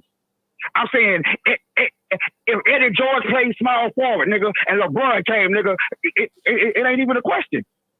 I mean, you know that, I know that. He didn't play small forward. You know that, I know that. I'm saying we can make a hypothesis. Mm-hmm. Like we don't see in 2003 no motherfucking small forward like putting LeBron on the goddamn bench. Come on, man, let's be serious right now. But we also got to put this context into play, bro. The Lakers were already a winning team, right? The Lakers were 53 and 29 when they drafted him. So why do I need to rush him? I don't need to rush him. I get what you're saying. On the back end, yeah, that's fine, good. But what I'm saying is that nigga, they ain't had none of them inhibitions, nigga, with LeBron.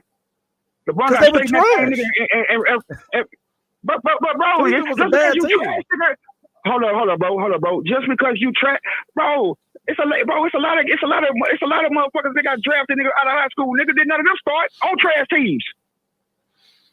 Yeah, because LeBron was already better than what they had on that team. Hey, fellas, sometimes we just got we got to agree to disagree, fellas. We just got to agree to disagree. We can do this all night long, man.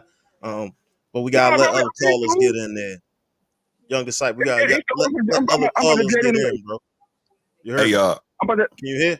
I'm gonna do it anyway. Okay. Young disciple, man. I want to say again, man, love talking to you. Really. Thank you for calling. And thank you for being here with the show, man. Thanks so much, brother. All right, baby. All right, be safe out there. All right.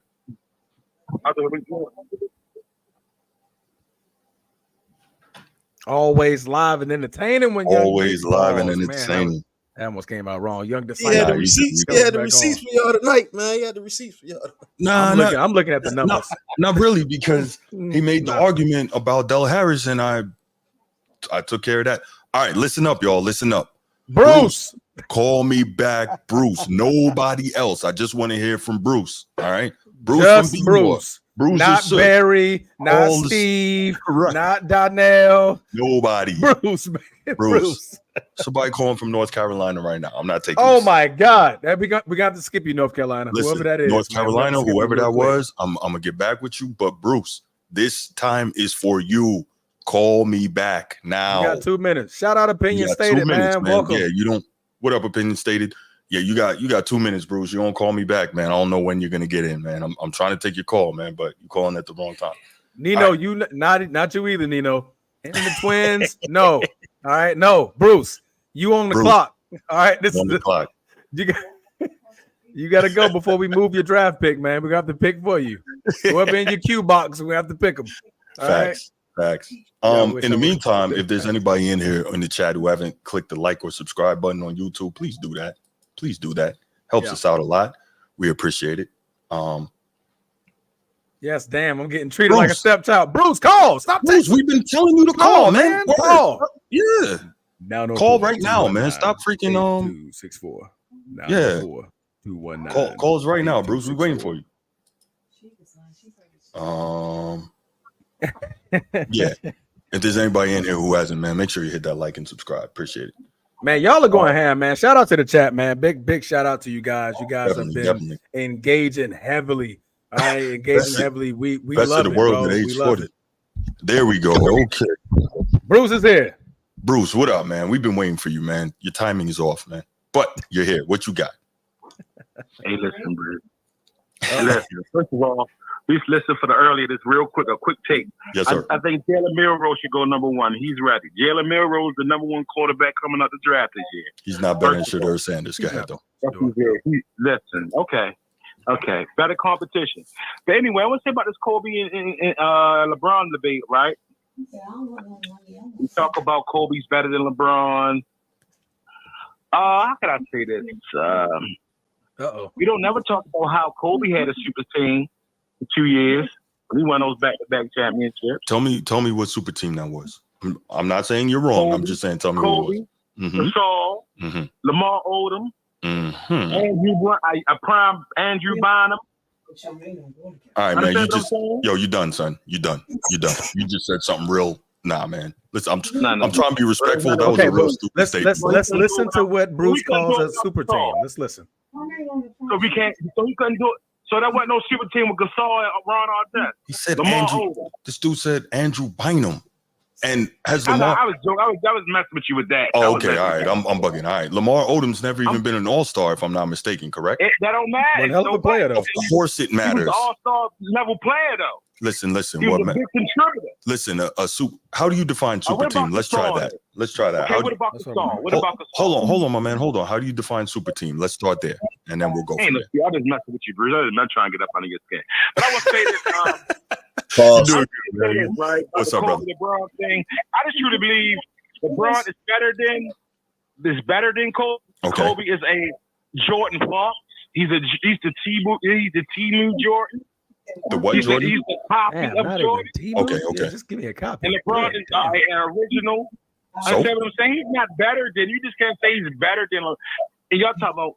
And they talking about Steve Kerr talking about Kobe had the killer instinct. LeBron didn't have the killer instinct. Nope. At Toronto. Did LeBron have the killer instinct? The problem with Toronto, they didn't have anybody to match up with him. It don't matter. You just can't say LeBron don't have no killer instinct. Just ask. Okay, all right. Indiana Pacers. All right, so check Bruce, check this out. Again, I'm not gonna sit here and tell you LeBron don't have killer instinct. You heard all those NBA players say it, not me. So don't worry about what I'm saying. Ask those dudes who said it. Let me ask you this, though, Bruce. I mean, that's pretty simple, right? Play all the clips that said LeBron is better than Kobe. They picked LeBron before anyone. You're not gonna find too many of those. So let me take some recent stuff. Let me say this. How the players are bigging up LeBron. I will give you that, Bruce. I will give you that. There was some old content that you pulled up, Bruce. But check this though, right? I'm looking like, bro, this is undisputed. Back when Skip was young. But check this. So hold on. You gonna let me respond to what you said? So here's the deal, right? You're saying the stuff is old that I pulled up. All right, cool. So one, that's a bunch of NBA players saying it, but that's cool. See again how the goalposts move, but that's all right. Y'all like to do that, but it's cool. So check this. If the age of the content that I presented saying that these NBA players and coaches are putting Kobe ahead is an issue to you, is it also an issue that as of last year, active NBA players still vote Michael Jordan the greatest player of all time ahead of LeBron James? As of last year, active NBA players. So let's try that again. Why they doing that though, yo? No. Ah, you see what happens here? Okay. You see how this goes, right, Transformer? You see how this goes, right? I'm listening. That's why everybody keep putting Jordan number one, man. You already know that, man. Everybody knows LeBron had a better career than Michael Jordan. Stop. Wait, what? All right, Bruce, get off my phone, man. Get off my phone. I mean, why can't my man be objective, bro? We've been waiting on Bruce for an hour and a half. Let that man talk. How can you? No, go ahead, brother. Go ahead. So LeBron didn't have a better overall career than Michael Jordan, a longer longevity career than Michael Jordan. He has had He's not as healthy. Let me talk, Bruce. You keep cutting me off, man. My bad. Go ahead. Having a scoring over 25 points a game at the same age with Jordan was retired. Understand what I'm saying? You can't give LeBron. It's just not just the game on the court that makes LeBron better than Jordan. Oh, LeBron let me hear this. Overall is better than he's a better human being than Jordan. Period. Okay. He's more likable. So first of all right. So let me. Okay. Now, you see what I talk about when I say the goalpost move. Now he's a better human being than Jordan.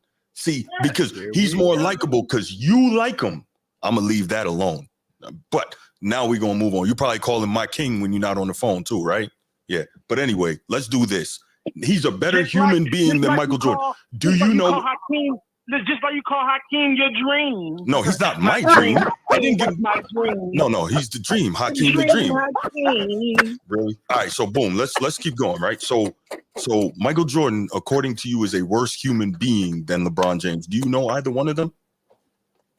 Do you know LeBron? No, not really. I'm just fucking. I'm just adding a little bit of human. Hey, time out.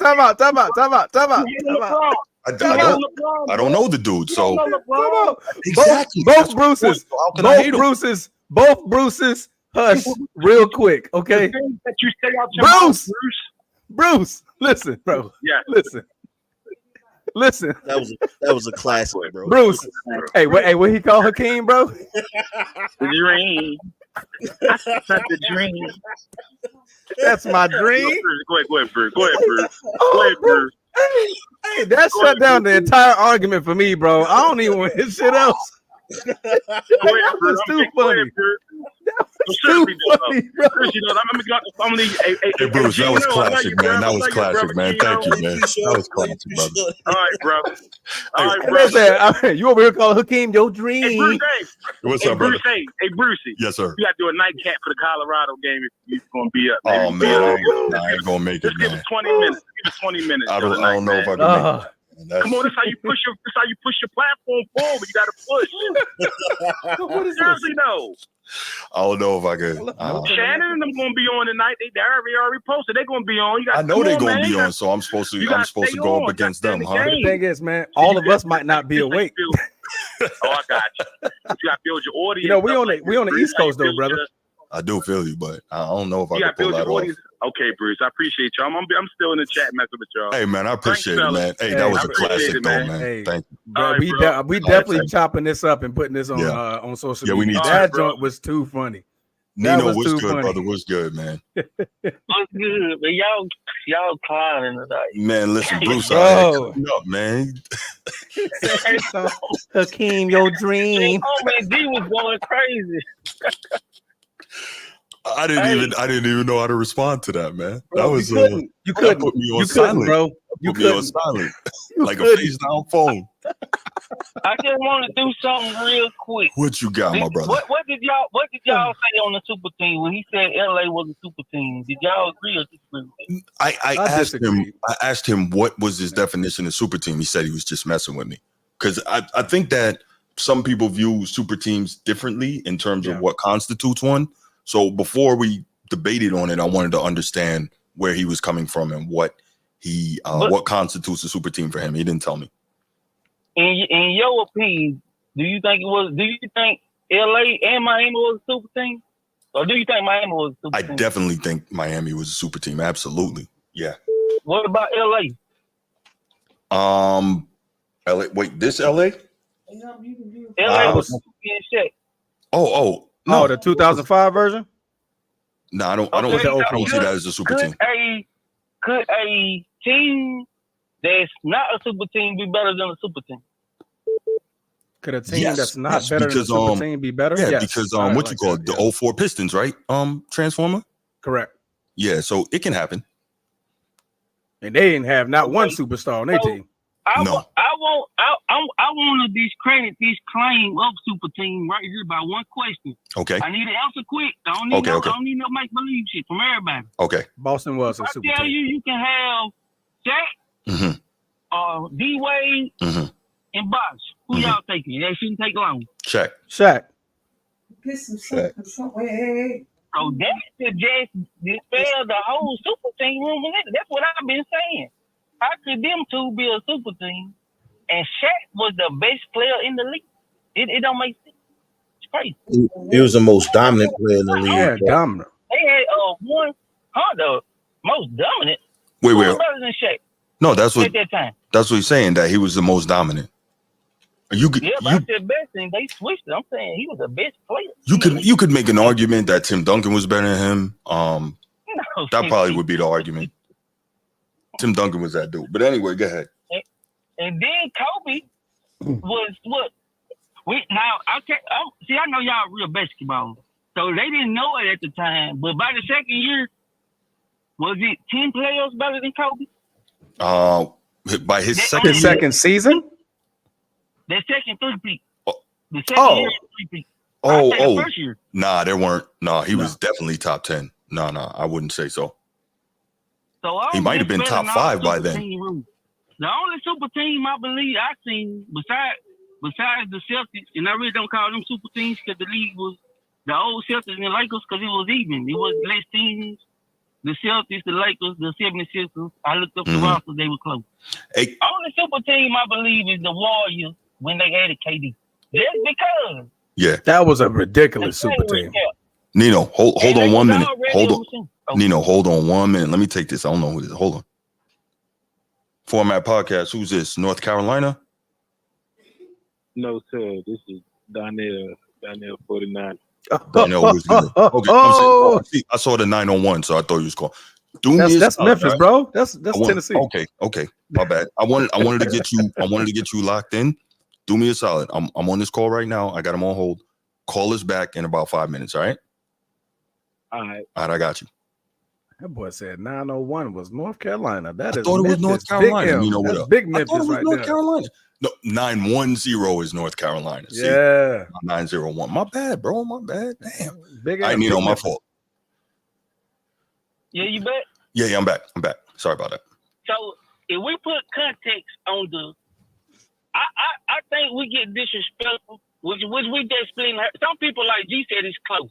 Mm-hmm. I can say I take Bron for my reason. I feel like both players need a certain team. I know we want to get on Bron. Bron needs this and that. Mm-hmm. And Transformer broke it down. Kobe needed the triangle, and he needed certain players. Kobe didn't never go add a player that was a gunner because he gonna shoot the shots. He just needs the dirty work. Facts. Big facts. Bron gonna do a lot of the dirty work, and he gonna shoot. But he needed that one player because I give it up. I'm not no crazy Bron do everything. Mm-hmm. He don't have that go-to mid-range, that buzzer beater, that last fourth quarter when he tired.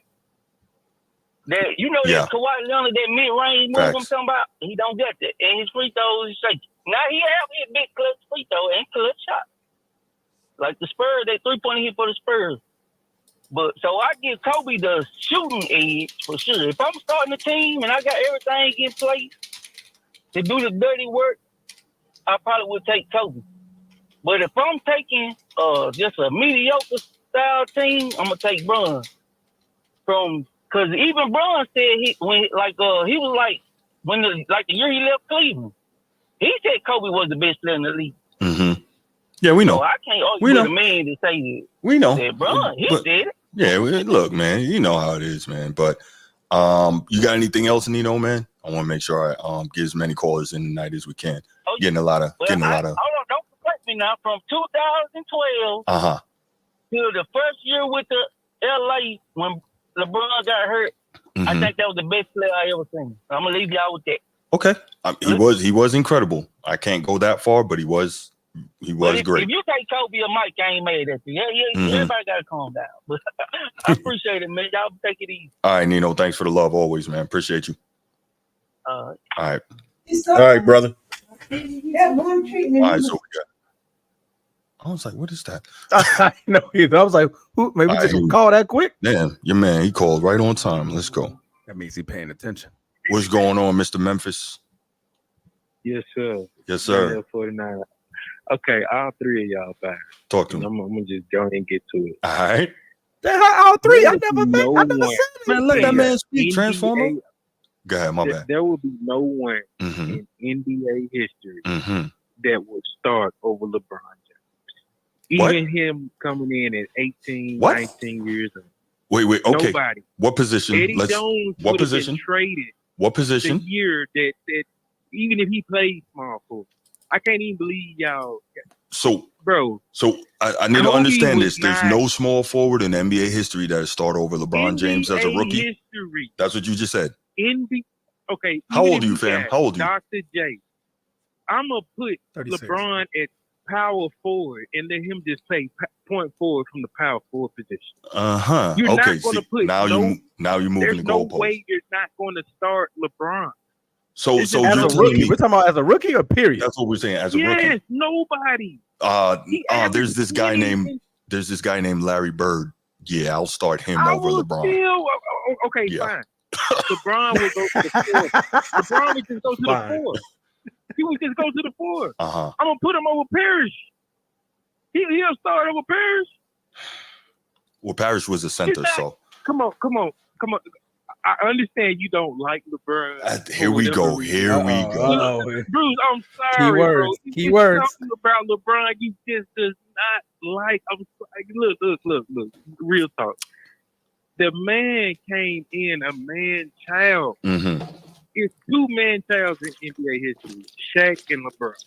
You're not starting nobody over. No one. So we just established that Bird would start over him, and so would Dr. J. So I really don't know what you're. No. He's a point forward. He's 6'8", 2.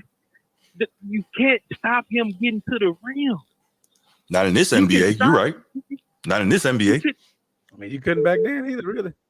Yeah. Okay. You had to build a wall for that. LeBron would locomotive all them. LeBron is locomotive and Karl Malone, huh? All right. Yeah, you got it, bro. You got it. Bro, he's the same size as Karl Malone. Okay. With a handle. With a what? Okay. With a handle. Okay. All right. He's a point forward. Like, come on. And still been dribbling off his feet for 22 years. You got it, bro. You got it. The man bow-legged, bro.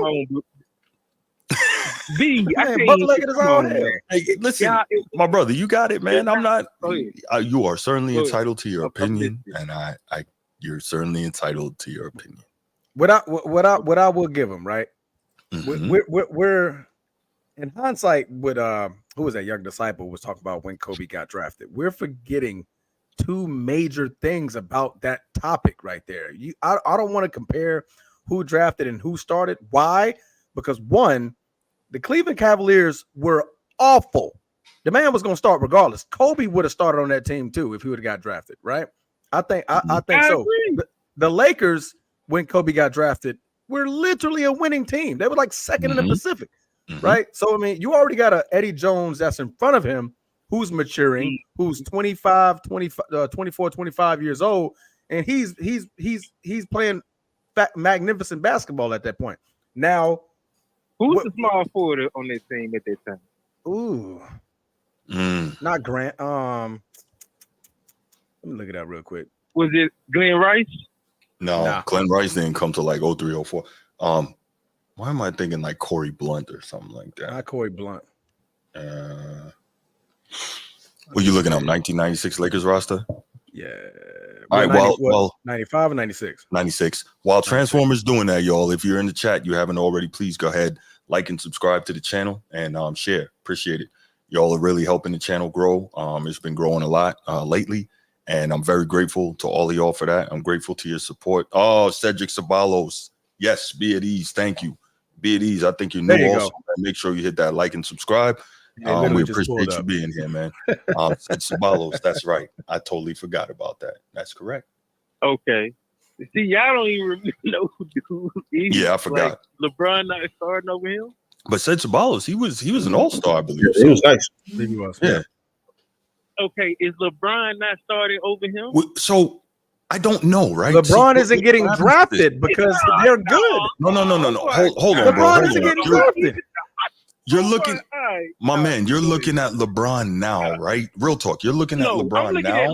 I saw LeBron at 18. I did too. I'm 46 years old. I remember all of this. But here's the thing, right? There's a couple of things you gotta be honest about. One, freaking LeBron, like we said earlier, he's from Akron, right? What is that? 30, 40 minutes away from Cleveland, I believe. 45 minutes. So he's the hometown kid. So that's selling a whole rack of tickets, right? 45 minutes to an hour. Cool. About an hour. So that's selling a whole rack of tickets in Cleveland, right? So that's one thing. There's the economic piece of that. There's the marketing piece. Now, could he play? Was he ready as soon as he walked in the league? Yes. I'm not saying he wasn't. Yes, he was. Also, look at that roster. That was not a great roster with him coming into the league. So he was in a position where, yes, he could start right away. That doesn't mean that's happening on every team in the league. And also not every coach believed in starting rookies right away. Yes, it is. Okay, cool. Yes, you know is. what? You think I'm I'm picking LeBron over Pierce. I'm picking LeBron over as a rookie. I got you, Sneed. Yeah, I said Akron. I got you. At this time, I'm trying to think of all the top small forwards at this time. Just think about all the wing players that busted LeBron's butt over the years. Pause. Just think about that. He busted Pierce's ass too, though. Who can say that they dominated LeBron? Wait, Paul Pierce didn't hand LeBron work? Paul George didn't hand gave it LeBron right work? back. Why Leonard didn't hand LeBron work? KD and Ray Allen, yes. Oh my goodness. And Rondo. Oh my goodness. Yes. We talk Now, about Bron did beat the brakes off of Paul Pierce, though. Paul Pierce. Hold on. Paul Pierce is the reason that LeBron never took consistent one-on-one matches against elite wing players ever anymore after that. Am I lying? LeBron. Am I lying? Transformer. Yeah, you're lying. I don't agree. Paul Pierce did not get to the finals until he had KD and Allen. That wasn't the argument. That wasn't the argument. There was no other all-star player on that team when LeBron took the Cavaliers to the finals against the San Antonio Spurs. I'm not arguing that. He was the only all-star. I'm not arguing that. What are you saying? That's what I'm saying. Like, bro. Well, look at this, man. You so choked up. I was about to say something terrible. Y'all being biased right now. And you're not giving LeBron his real props, bro. It's like this. It's for me. Bruce, you're right. He did. It's MJ, Kareem, and LeBron. And then I'll put Kobe in the top 10. But saying Kobe is better than LeBron is like that's not realistic. So it's just not realistic. LeBron, you don't value your eyes then. It's all good. It's all good. You can pay LeBron from 1 to 4. So and really, okay, hold on. Actually, you're lying. And I say this because how effective would LeBron be as a shooting guard that can't really shoot? So that's it, right? He can run the point. But he can't be a shooting guard that can't really shoot. Obviously, we know he's a natural small forward, and if you put him at power forward, he doesn't have a post game. So, no, you're lying. That's not true. You cannot play him from 1 to 4. Does Karl Anthony Towns have a post game? Yes, he just doesn't like using it. No. Yeah, he has one. He would rather shoot the 3. No. Zach Zebo is soft. Okay, that's a post foul forward right there. Tim Duncan, those are post foul forward. Dirk had the post fake. LeBron is just gonna take you out to the wing, to the 3 or whatever, and he's gonna drive. And he's gonna look for a high screen and roll because he doesn't have the skill set to get his own shot off. Right? He's going to look for a high screen and roll, and then he's going to attack the rim. I got it. Is it not effective? Yes. Is it not effective? Clearly. Okay. Clearly. Okay. So, but that doesn't. So you see how, Transformer. See how these people keep moving the goalpost? No, real talk. You see how every time I get them, they move the goalpost. Real talk. I'm not every time. That's what they do, right? So it was, okay. He could do this. He could do that. Then boom. No, he can't do that. And then it's what about this, man? Just chill with the moving the goalpost, my man. Not who's the better player. Yeah.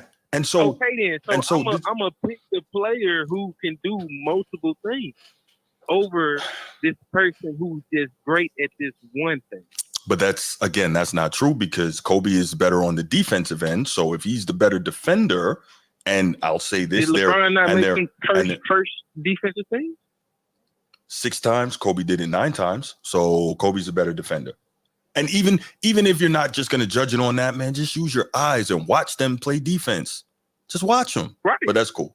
But let's do this. No. Kobe is a great player, bro. But the thing is, LeBron came in, bro, with it, bro. Look, he came in with it. He's a natural, bro. Kobe had to develop. LeBron had to develop his killer instinct. You can't develop that. You either have it or you don't. Developed though. Okay. His body, like his the man 6'9", 260 with a handle, bro. Like, you're not putting nobody over him. Okay, look, we established that I would. We established there are two guys at his position who you could easily do it. And what did you do? You moved the goalpost and said, well, okay, I'll just play him over here. So we already did that. So let's do this, man. I really appreciate the call. I really appreciate your call. But I got to go, man. I got to go because we can do this all night. You know how these debates go. But, man, I appreciate you being here and being engaged in the chat and calling. We're going to do a part 2. This is going to be a part 2. It's going to be. We got to do a part 2. Time out, everybody. I definitely appreciate you, man. Have a great one. Shots up. Bruce, Petro did not give Jordan 50. I think he gave him like 30. Petro did not give Jordan 50. Stop it. Anyway, okay. Anybody? Do we have any more calls? And then we'll go ahead and shut this down for the night. We right at about the 3-hour mark here. It's been a great show. We're gonna do a part 2. I had a feeling. I had a feeling that the show was going to incite some passionate responses. You know what I mean? Yeah. So I'll say this. Listen up, team. If there's got another call. Who's this? Logan, what's good, man? What's good? Assalamu alaikum, brother. Logan Paul? Walaikum salam. All right.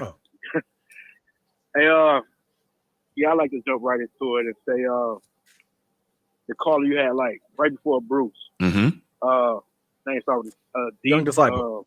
Young Disciple. Yeah.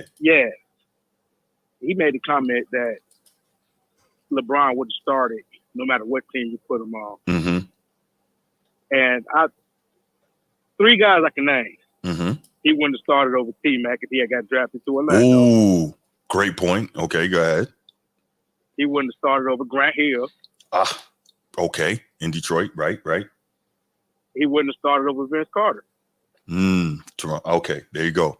That was easy. And then we go to Larry Bird. There's plenty of guys out there. I mean, he like Logan, right? Is it Logan? Yeah. No, Logan is on base, man. He's on point. I mean, I think that was more of a in hindsight kind of thought. You know what I mean? Like, like LeBron James got drafted to a bad team, so he's going to start. And his hometown team, so that helps as well. Team. That's not saying he wasn't great. LeBron James was great. He was he's the most sought out prospect in NBA history. Yes. He still holds that title, right? And probably the most NBA ready out of high school that we ever saw. So ever. No argument. You know what I mean? There's no argument there. But to say he was going to take people's spots. Now I do agree with my brother Donnell. They would have definitely moved him. Like if T-Mac's at the 3, put Bron at the 2 then. Right. I mean, he was that good that he deserves to start. And I think he would have been great no matter if he would have started or not. But like if he was to get drafted to Orlando, he ain't putting T-Mac on the bench. He ain't putting Grant Hill on the bench. He ain't putting Larry Bird on the bench. He's not putting Vince Carter on the bench. I'll put him next to him, but I'm not putting him on no bench. You know, because I mean, to get drafted at number 1, that means your team is bad. So that means there's a spot that's available for LeBron James to get in. So I like that point, man. Go ahead, Logan. Yeah, that was a good point, Logan. I mean, some people come there with that barbershop talk, like they've got an opinion instead of just going back. They buy it. Okay, Laker Nation. I thought it was Kevin Garnett. I was going to address that after this call. I thought KG and Moses Malone. That's another one. Yep. KG played the 4 though.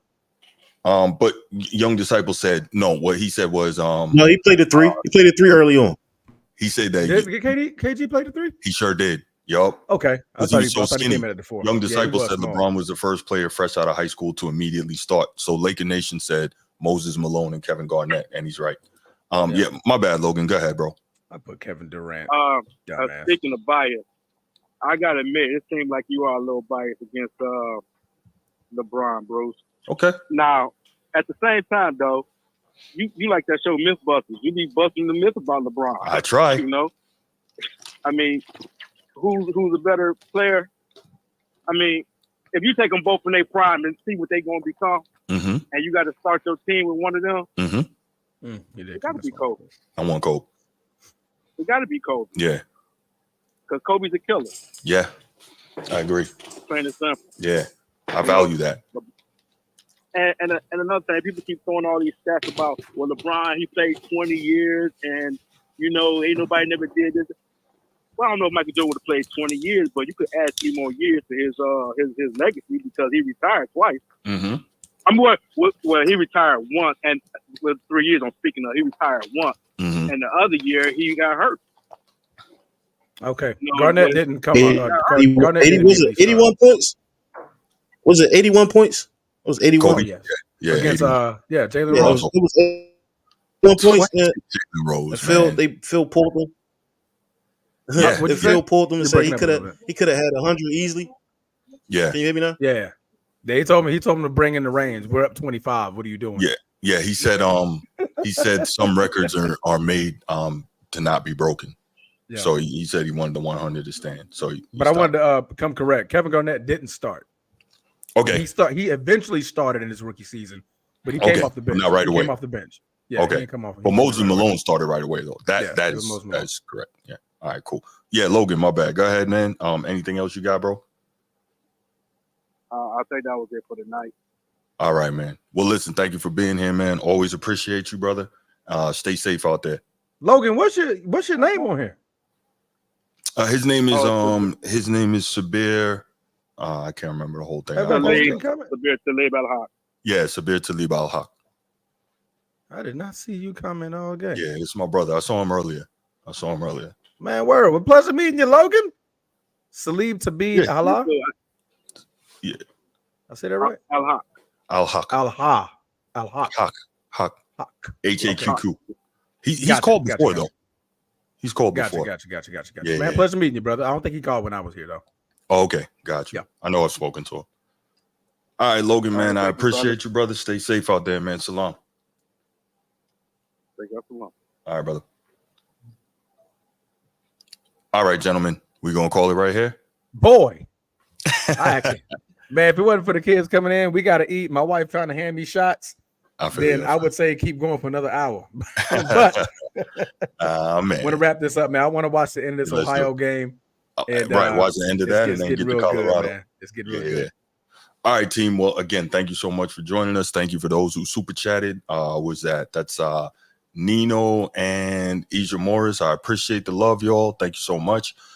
Everybody who was involved and lively in the chat, I appreciate you. Young Disciple, man, thank you for your passionate call. Always respect that and enjoy talking to you, man. Thank you for being here with us. So everybody, we will Wednesday. We'll see you all Wednesday. Well, no, not Wednesday. Tomorrow night, right? After the games. Yeah. The game. Yeah. Man, all that engagement y'all gave us tonight about Kobe and Jordan and Bron. We need that tomorrow night. We need it on football, baby. That's right. We need it for the NFL, man. Y'all be up tomorrow night. We're going to be live, man. G finna have most of his picks wrong, right? He's going to talk about Lamar Jackson for like an hour. I'm up already. Shorty, I'm up already, Shorty. I'm up too. Already, Shorty. Nah, dummy. Nah, it ain't about the first game, dummy. It ain't about the first game, dummy. Seattle. Oh, man. Listen, that freaking Ravens Washington game tomorrow going to be woo. Oh man, but yeah, y'all have a great night, man. We will see you guys tomorrow night for the NFL Sunday wrap up, and then we'll see you again Wednesday. Oh man, hold up. Hey, Laker Nation said he was trying to call, y'all. Laker Nation trying to call? I'm calling first next time because I'm gonna call. Because I was gonna call. But if you want to call, man. He was gonna call. Okay, bet. Yeah. All right, bet. Would you tell me to go ahead and do it now if you're gonna do it? You on the clock, bro. If you want to call in, call in. Hey, you got 2 minutes. If you're gonna do it, bro. 120 seconds and counting before I get another shot. Wifey. Hakeem the Dream. Yo, chill, man. That was crazy, right? Yo, that was crazy. Hakeem the Dream. Yeah, I never heard that, and I've been a fan of that dude for like 30 years. Son, I've never heard that. I felt like that was off the top of his head, but it was the perfect response. It was perfect. You call LeBron your king, don't you? You call LeBron your king. Boy, that response was top tier comedy. Facts. Boy, top tier. He couldn't respond no better. Laker Nation was good, man. Was good. How y'all doing? I'm doing all right, man. You got the voice behind the logo. I got the voice behind the logo? Yeah, you got the voice behind the logo. Laker Nation, what's your name so I can lock you in, brother? You call me Tony. Tommy? Tone. Tony or Tommy? Tony. Tone. All right, Tony Tone. I got you. I'm gonna lock you in so I know who it is next time. Tony Tone. That's a roughneck name, boy. That boy came in strong. Tony Tone. Boy, you hear me? Tony Tone. Tony Tone. Laker Nation. Right. I just had to call because all the these takes. Some of these people had some good takes. A lot of them were comical and funny. That's very true. I'm like, why are we getting so emotional because we have an opinion that Kobe is better than LeBron? So clearly you've had these type of debates before. And I can honestly say I've never seen any fan base spaz out the way LeBron fans do. It's a strange thing. I've never seen anything like it. So I really don't have a proper answer for you on that. I don't know. Well, to piggyback off of, I think it was Young Disciple who was steadfast on Eddie Jones starting over Kobe. Mm-hmm. I think that year when they traded for Kobe, they moved Vlade, and then later they moved Byron Scott to make room for Kobe on the roster. Yeah. Dale Harris is on record saying that he is not going to start a high school kid.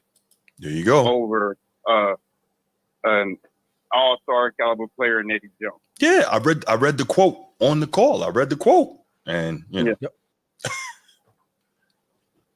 Moses was 19, by the way. Year, it was such a hot topic of the league that he was even voted as an all-star starter over Eddie Jones. That it forced the Lakers to start him, and then over the summer they moved Eddie Jones. Right. To Miami, right. I believe. Yep. And he made another all-star team there too. So no, I just want them to what I don't like about LeBron fans is they never tell the whole truth. They tell half truth to push their narrative, but tell the whole truth. Yes, he didn't start, but the reason being was at that time in the 90s they were not starting high school players. It wasn't even a big thing until KG came along. He was overly hyped. As a high school, he was the first one since Moses Malone. Yeah, that's right. High school kid. And then Kobe came the following year. Then T Mac came after him.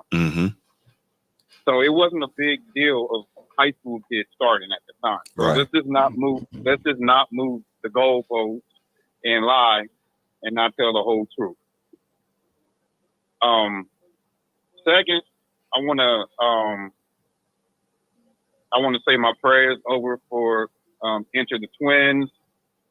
There's no reason why you should be that mad because somebody has different opinions over LeBron. I'm gonna pray for you, my brother. Damn, what did he say? Shit, he got me about to scroll. It's better for you.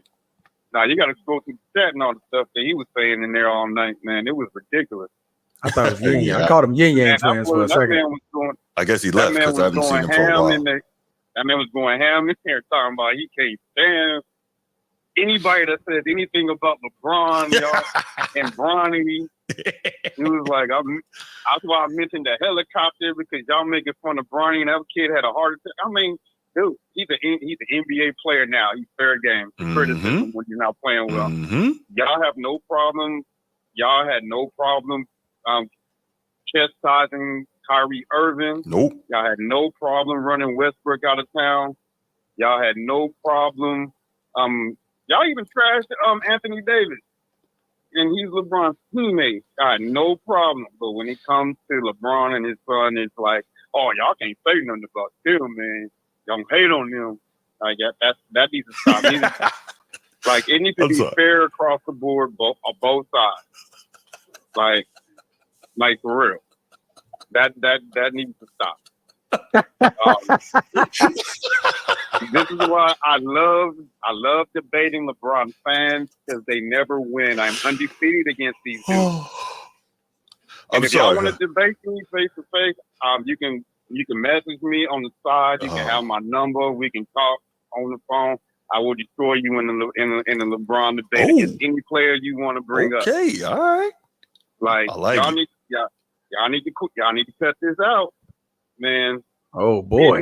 We have never said LeBron is not a phenomenal basketball player. We have never said that. Exactly. We have never said that what he's done is not phenomenal. What he's been doing in the league is phenomenal. Yes. He's just not what you say he is.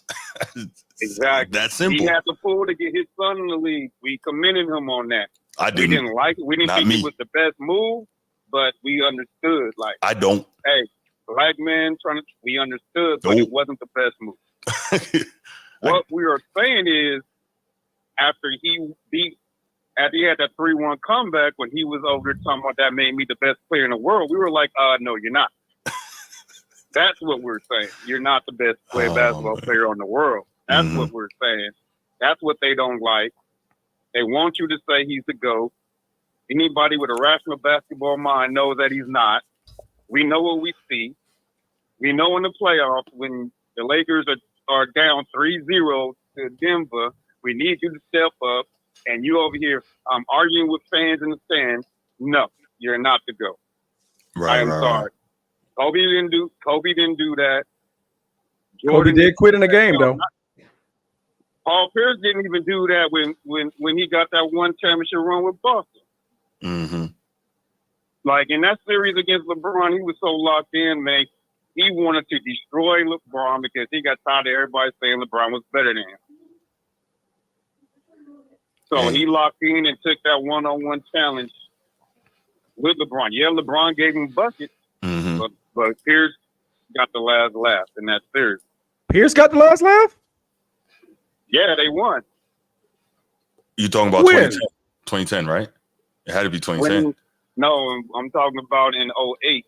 Oh, 08. Okay. Oh, Pierce versus Kobe. Pierce against LeBron. Pierce against LeBron when LeBron was still with Cleveland. And Pierce gave him 41 in Game 7. In 2000, when they went 09, 010, in 2010, that was the year. That year, yeah, he got the last laugh that year too, because that's when he went to Miami the next year. Mm-hmm. I thought there was somebody else that put him out. No, Orlando put him out that year. It was Orlando. No, that was Orlando. That was 08. Yeah, that was Orlando. It was 08 they beat them. 09 Orlando put them out because that was the year that it was Orlando supposed to be. 09. Yeah. 2010. Yeah, that was the year it was supposed to be Kobe and LeBron in the finals, but Orlando beat them. It didn't work out. Was 09 Orlando beat them. In 2010, Boston went again. Mm-hmm. And that's when the Lakers and Boston had that epic Game 7 when Kobe ran out of gas in overtime and Derek Fisher and them boys had to pull it out for Kobe because he had nothing left. Ron Artest hit the shot like Kobe passed me the ball. Yeah. Yay! Kobe passed Ron Artest the ball around. Hit that three. Yeah. And that was the year, they beat him that year too. They beat him that year. Then that's when he dipped out and had the decision and went to Miami. So, what we're saying, Paul Pierce the rest of his career. Like y'all, they get mad, but we're always telling the truth. Just like we always tell the truth. Like Boston is Boston and Kobe Bryant getting his 5th ring is the reasons why they teamed up over the summer and went to Miami. Correct. Point blank, period. Like, great players don't team up with other great players to win. They want to have no excuses as to why they're the greatest. So they want to beat everybody. That's what great players, that's what GOATs do. Whoa. I mean, I wouldn't say that. I wouldn't agree too much on that. I say it's a GOAT. If you want to go out there and annihilate your competition where there's no excuse. Let me excuse me. I'm sorry. Because I had something to say about that, but go ahead. Yeah, real quick. I'm just scrolling through because he mentioned Enter the Twins. Yo, these dudes are talking wild. They was. Kobe shoots air balls when he picks his helicopter pilot. Oh yeah, I got on him about that comment too. Yeah. Like what? Like why would you play? I don't tolerate like that. Yeah, that You're talking about. That's when he spazzed out. Like if you talk about LeBron, I don't care. Like whoa. Yeah. No, I saw that. Stop scrolling. Who does that? That's when I got on. That's when I turned my attention to him because he said that, and I'm like, why are you talking about a guy that's not here? And that's when he's like, well, I'm tired of people talking about him. I'm like, dude, it's LeBron. That's emotions, bro. This is all sports. Neither one of us play in the NBA. Neither one of us get paid a damn dime by the NBA. But the disrespect of dad, bro, that shit get you blocked, G. Yeah. Right. That shit get you that's blocked. one of those. Like, that's one of those. Dad, bro. That's one of those Mike King guys. I guarantee you. Yeah. Like even then, I don't care what you believe in. You don't disrespect the dead, bro. That's one thing we're not gonna do.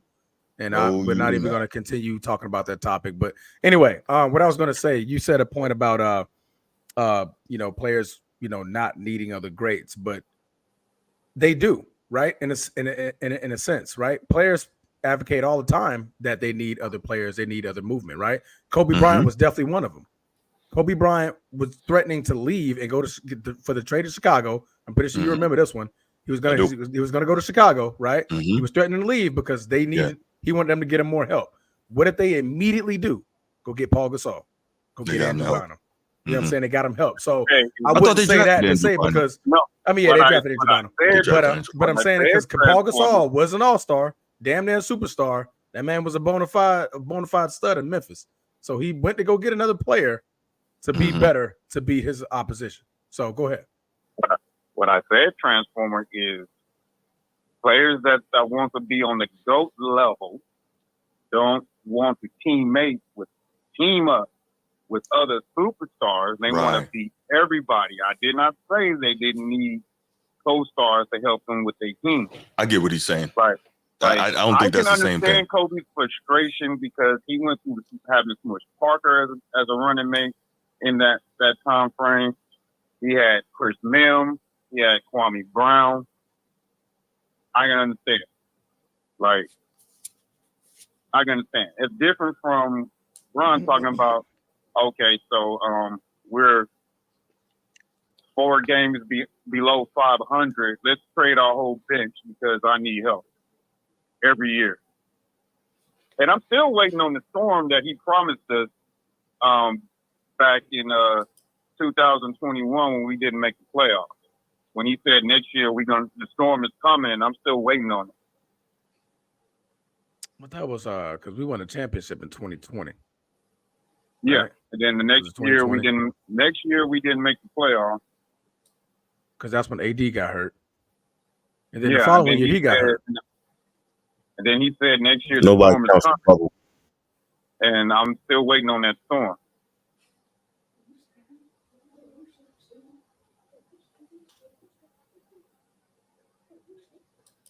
Yeah. Huh. My bad. I was reading. That's why we got quiet. We all started reading. Yeah, we all reading that same thing. We all started reading. My bad, man. My bad. Sorry for the quietness. But I got it muted so I can hear y'all through the phone, so there'll be no echo. Oh no, we appreciate that. Thank you.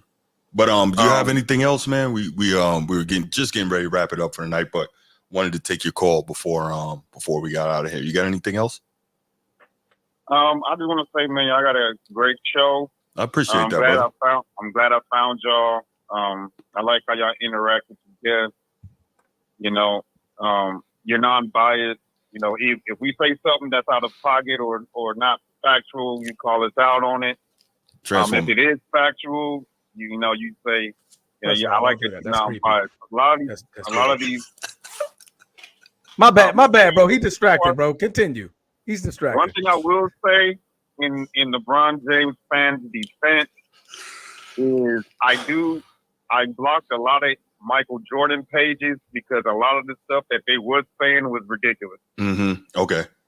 Like they saying like one post I said on Instagram like they say LeBron shoots so bad he can't even buy a bus pass or something like that. Damn. And I had to. What are you doing? I had to block that. I'm like, now that's my ridiculous. bad. I hit the wrong hotkey. My bad. I was like, now that's ridiculous. Yeah. You know what? Funny thing, bro. Tony. Bruce didn't know that there's actual Jordan pages like that. I didn't. He was shocked when I told him. I was like, bro, it'd be some Jordan pages that have some ridiculous type of takes. Like you just don't see it, but like I see it because I have a lot of Jordan friends. And boy, like I be seeing some of the stuff they repost. I'm like, Like, obviously, I knew there was Jordan fans, but I didn't think they were ridiculous like that. It gets crazy. Okay. Jordan fans out there, and I be blocking them pages. Well, I want nothing to do with them saying people, and I'm not going looking because I don't want that flooding my algorithm. I don't want anything to do with that. You don't. I click the wrong thing, and then next thing you know, every day there's like 30 of them that pop up on your feed. Oh you my God! Block all that of algorithm will get you, boy. That it's like, algorithm will get you. Like I can understand why they be mad because they be saying some ridiculous stuff, but vice versa, they're the ones that started it. I got you. Yeah. I'm gonna let y'all go. Y'all have a good night. You too, man. Tino, I know football night. You're gonna be on it. Yeah. You're gonna be on it, especially when we start talking about them Ravens. Well, I know you're gonna be on it. Tino. God damn it, he unmuted his mic. All right. Sunday night, we do a recap, man. We get to hear Transformer give us excuses of why he picked those picks, those terrible picks he picked this week. It wasn't terrible. It was a good pick. Yeah, I'm gonna be live with y'all tomorrow night. But y'all have a good night, man. Stay blessed. Hey, you too, Absolutely, man. We appreciate you coming on. Appreciate you. Man, we said the I same appreciate thing y'all having me. All right, man. Have a good one. All right, team. So we're gonna go for real now. We're gonna go chill. Transformer gonna go eat with his family. G gonna do what he doing. I'm gonna sit back and watch this football. So, man, 29-28. Yeah. Again, thank you for everybody that tuned in, man. Really appreciate y'all. Thanks again for the super chats. Thanks for the calls. And we got one more call, man. Damn it! We was this close. Babe, give me another shot. Opinion stated. What's good, man? What's good, man? Assalamu alaikum, first of all, Bruce. Walaikum salam, brother. Hey, listen, I know real quick, man. Wifey already passing out shouts to Transformers. Tell us that DM me one, bro. Absolutely, we'll have it FedEx. I know y'all trying to get out of here. Hey, I know y'all trying to get out of here, man. But real quick, I wanted to get something on the Kobe topic. Yeah. So y'all mentioned the 81. That was the first time that I heard about the I guess the legend of, like, you know, some records are not meant to be broken. But I want to take y'all back just a little bit. The game prior to that 81 game against Toronto. Was that the 65? He had 67 and 3/4. 3/4. Yup. Yeah, that was against Dallas. By the end of the third. Yes. By the end of the third, bro. So he could have smashed even the 81. Yeah. He was on the heater. You know what I mean? Yeah. Bro, he was on the heater, bro. It was crazy. I just wanted to weigh in with that. But I also wanted to say real quick, man, look, I don't need to hear nobody tell me about flip-flopping past NBA players who have changed their song since Kobe passed away, man. Look, AI said every time somebody bring up this who to go, who in the top 10, AI, Allen Iverson, great Allen Iverson always say, what y'all forgot? Yeah, what y'all he forgot does. about Kobe? He sure does. So, bro, what y'all forgot, bro? Y'all must have forgot. So put some respect on Kobe, man. It ain't got nothing to do with the fact that he passed. Man, Kobe was that guy. Literally that guy. It took a while to develop and all that, sure, man. But man, Kobe was that dude, man. You know what I mean? He was that dude. If he stayed in Charlotte, he would have gotten a chance to get that wreck early. Yeah. You know what I mean? Yeah. But the Lakers situation was different. People got to put some respect on Eddie, on Eddie Jones too, man. Eddie was good, bro. Eddie was a stud. Simple, bro. Facts. Bro, he was that Eddie dude. was a stud. Bro. Eddie Jones was good. He was a very, very good player. And that's what people don't realize. Yeah. Yeah, Kobe's career was immaculate, man. It was beautiful. I'm not one of those people that got to tear down Bron to make anybody else look better, man. Bron's career has been stellar. It's been amazing. You know what I mean? The dude's been great. But Kobe was that guy, bro. He was that guy. Well, see, yeah, I'll just say this real quick. Opinion stated. It wasn't enough for the LeBron fans. You know, you need more. You need to be on. You need to be down on all fours. You need to be, you know, licking some pair of LeBrons and taking videos and all right, that's a little much. All right, get to the point. That's how these people act. That's what they want you to do. Oh, did he? Yeah. Hey, you got to ask him a question, though, Bruce. You got to ask them how many pair of LeBrons do they own versus how many pair of Jordans do they own? Because I hate that conversation. You know that's what? a fashion thing. I don't own either. I don't have either. No, because me, I'm a sneakerhead. I got over 100 pair of sneakers in my closet, and I'm not lying about it. But how many bronze in it? How many bronze in there? I would say over a dozen. Okay. Over a dozen. I got quite a few bronze. Pair back in like 08. I had one pair. Yeah, I got quite a few bronze. Yeah. I got the King James versions of like damn near 3 pair. Yeah. The 9s, the 10s, and the 5s. Mm-hmm. The 5s. I think it was the 5s. 5s or 3s. I give you that. You're gonna be the poster child. You're gonna be the poster child for all these Brown fans that won't buy shoes, but they walk around rocking Mike. Come on, Mike ain't the GOAT. I'm like, come on, bro. Yeah, you got it on your feet, man. Fashion statement aside, bro. Fashion statement aside, bro. Hey, but that's Nike's fault. And that's not Jordan. That's Nike that did that. Yeah, but if Jordan was whacked, that wouldn't have happened, Nike or not. You know what I'm saying? So that's what it is. But opinion stated, man. We got to get up out of here, brother. No, absolutely, bro. I appreciate you. No doubt, man. Hey, man, you got to invite us to the show one time, man. We should do a little collab, maybe. Man, I got to do that, man. Yeah. I'm gonna start going live, man, so we can do some form of a collaboration, man. We gotta do that. Nice, man. Yeah, holla at me, man. Good. Yeah, for sure. I'm gonna try to tap in tomorrow, man, for the football joint. I ain't tapped in with y'all on NFL yet, but I'm gonna try to do that tomorrow. No doubt. Sounds good, brother. All right, blessings to y'all. All right, same to you, man. Have a good night, brother. All right, Transformer, let's do it. All right, y'all, have a good night. I got nothing else to say. Transformer, hit the button. Oh, wait a minute. What? Before we hit the button. Yeah. Shout out to everybody in the chat. All right. Thank you guys. All right. And it's Broly, by the way. Huge DBZ fan. If you guys want to give me something DBZ related, big Dragon Ball Z fan. In the chat. Hey, man, come on, man. I'll finish my water. I'm do this. Okay. I'm saying this is me. I'm not saying nothing about you. Beat it, scrub. Thank you, sweetie. Thank you, sweetie. Cheers to the Middle East. All right. All right, it's showtime. All right, bro. Hit the button. All right, brother, man. Y'all be safe. All right.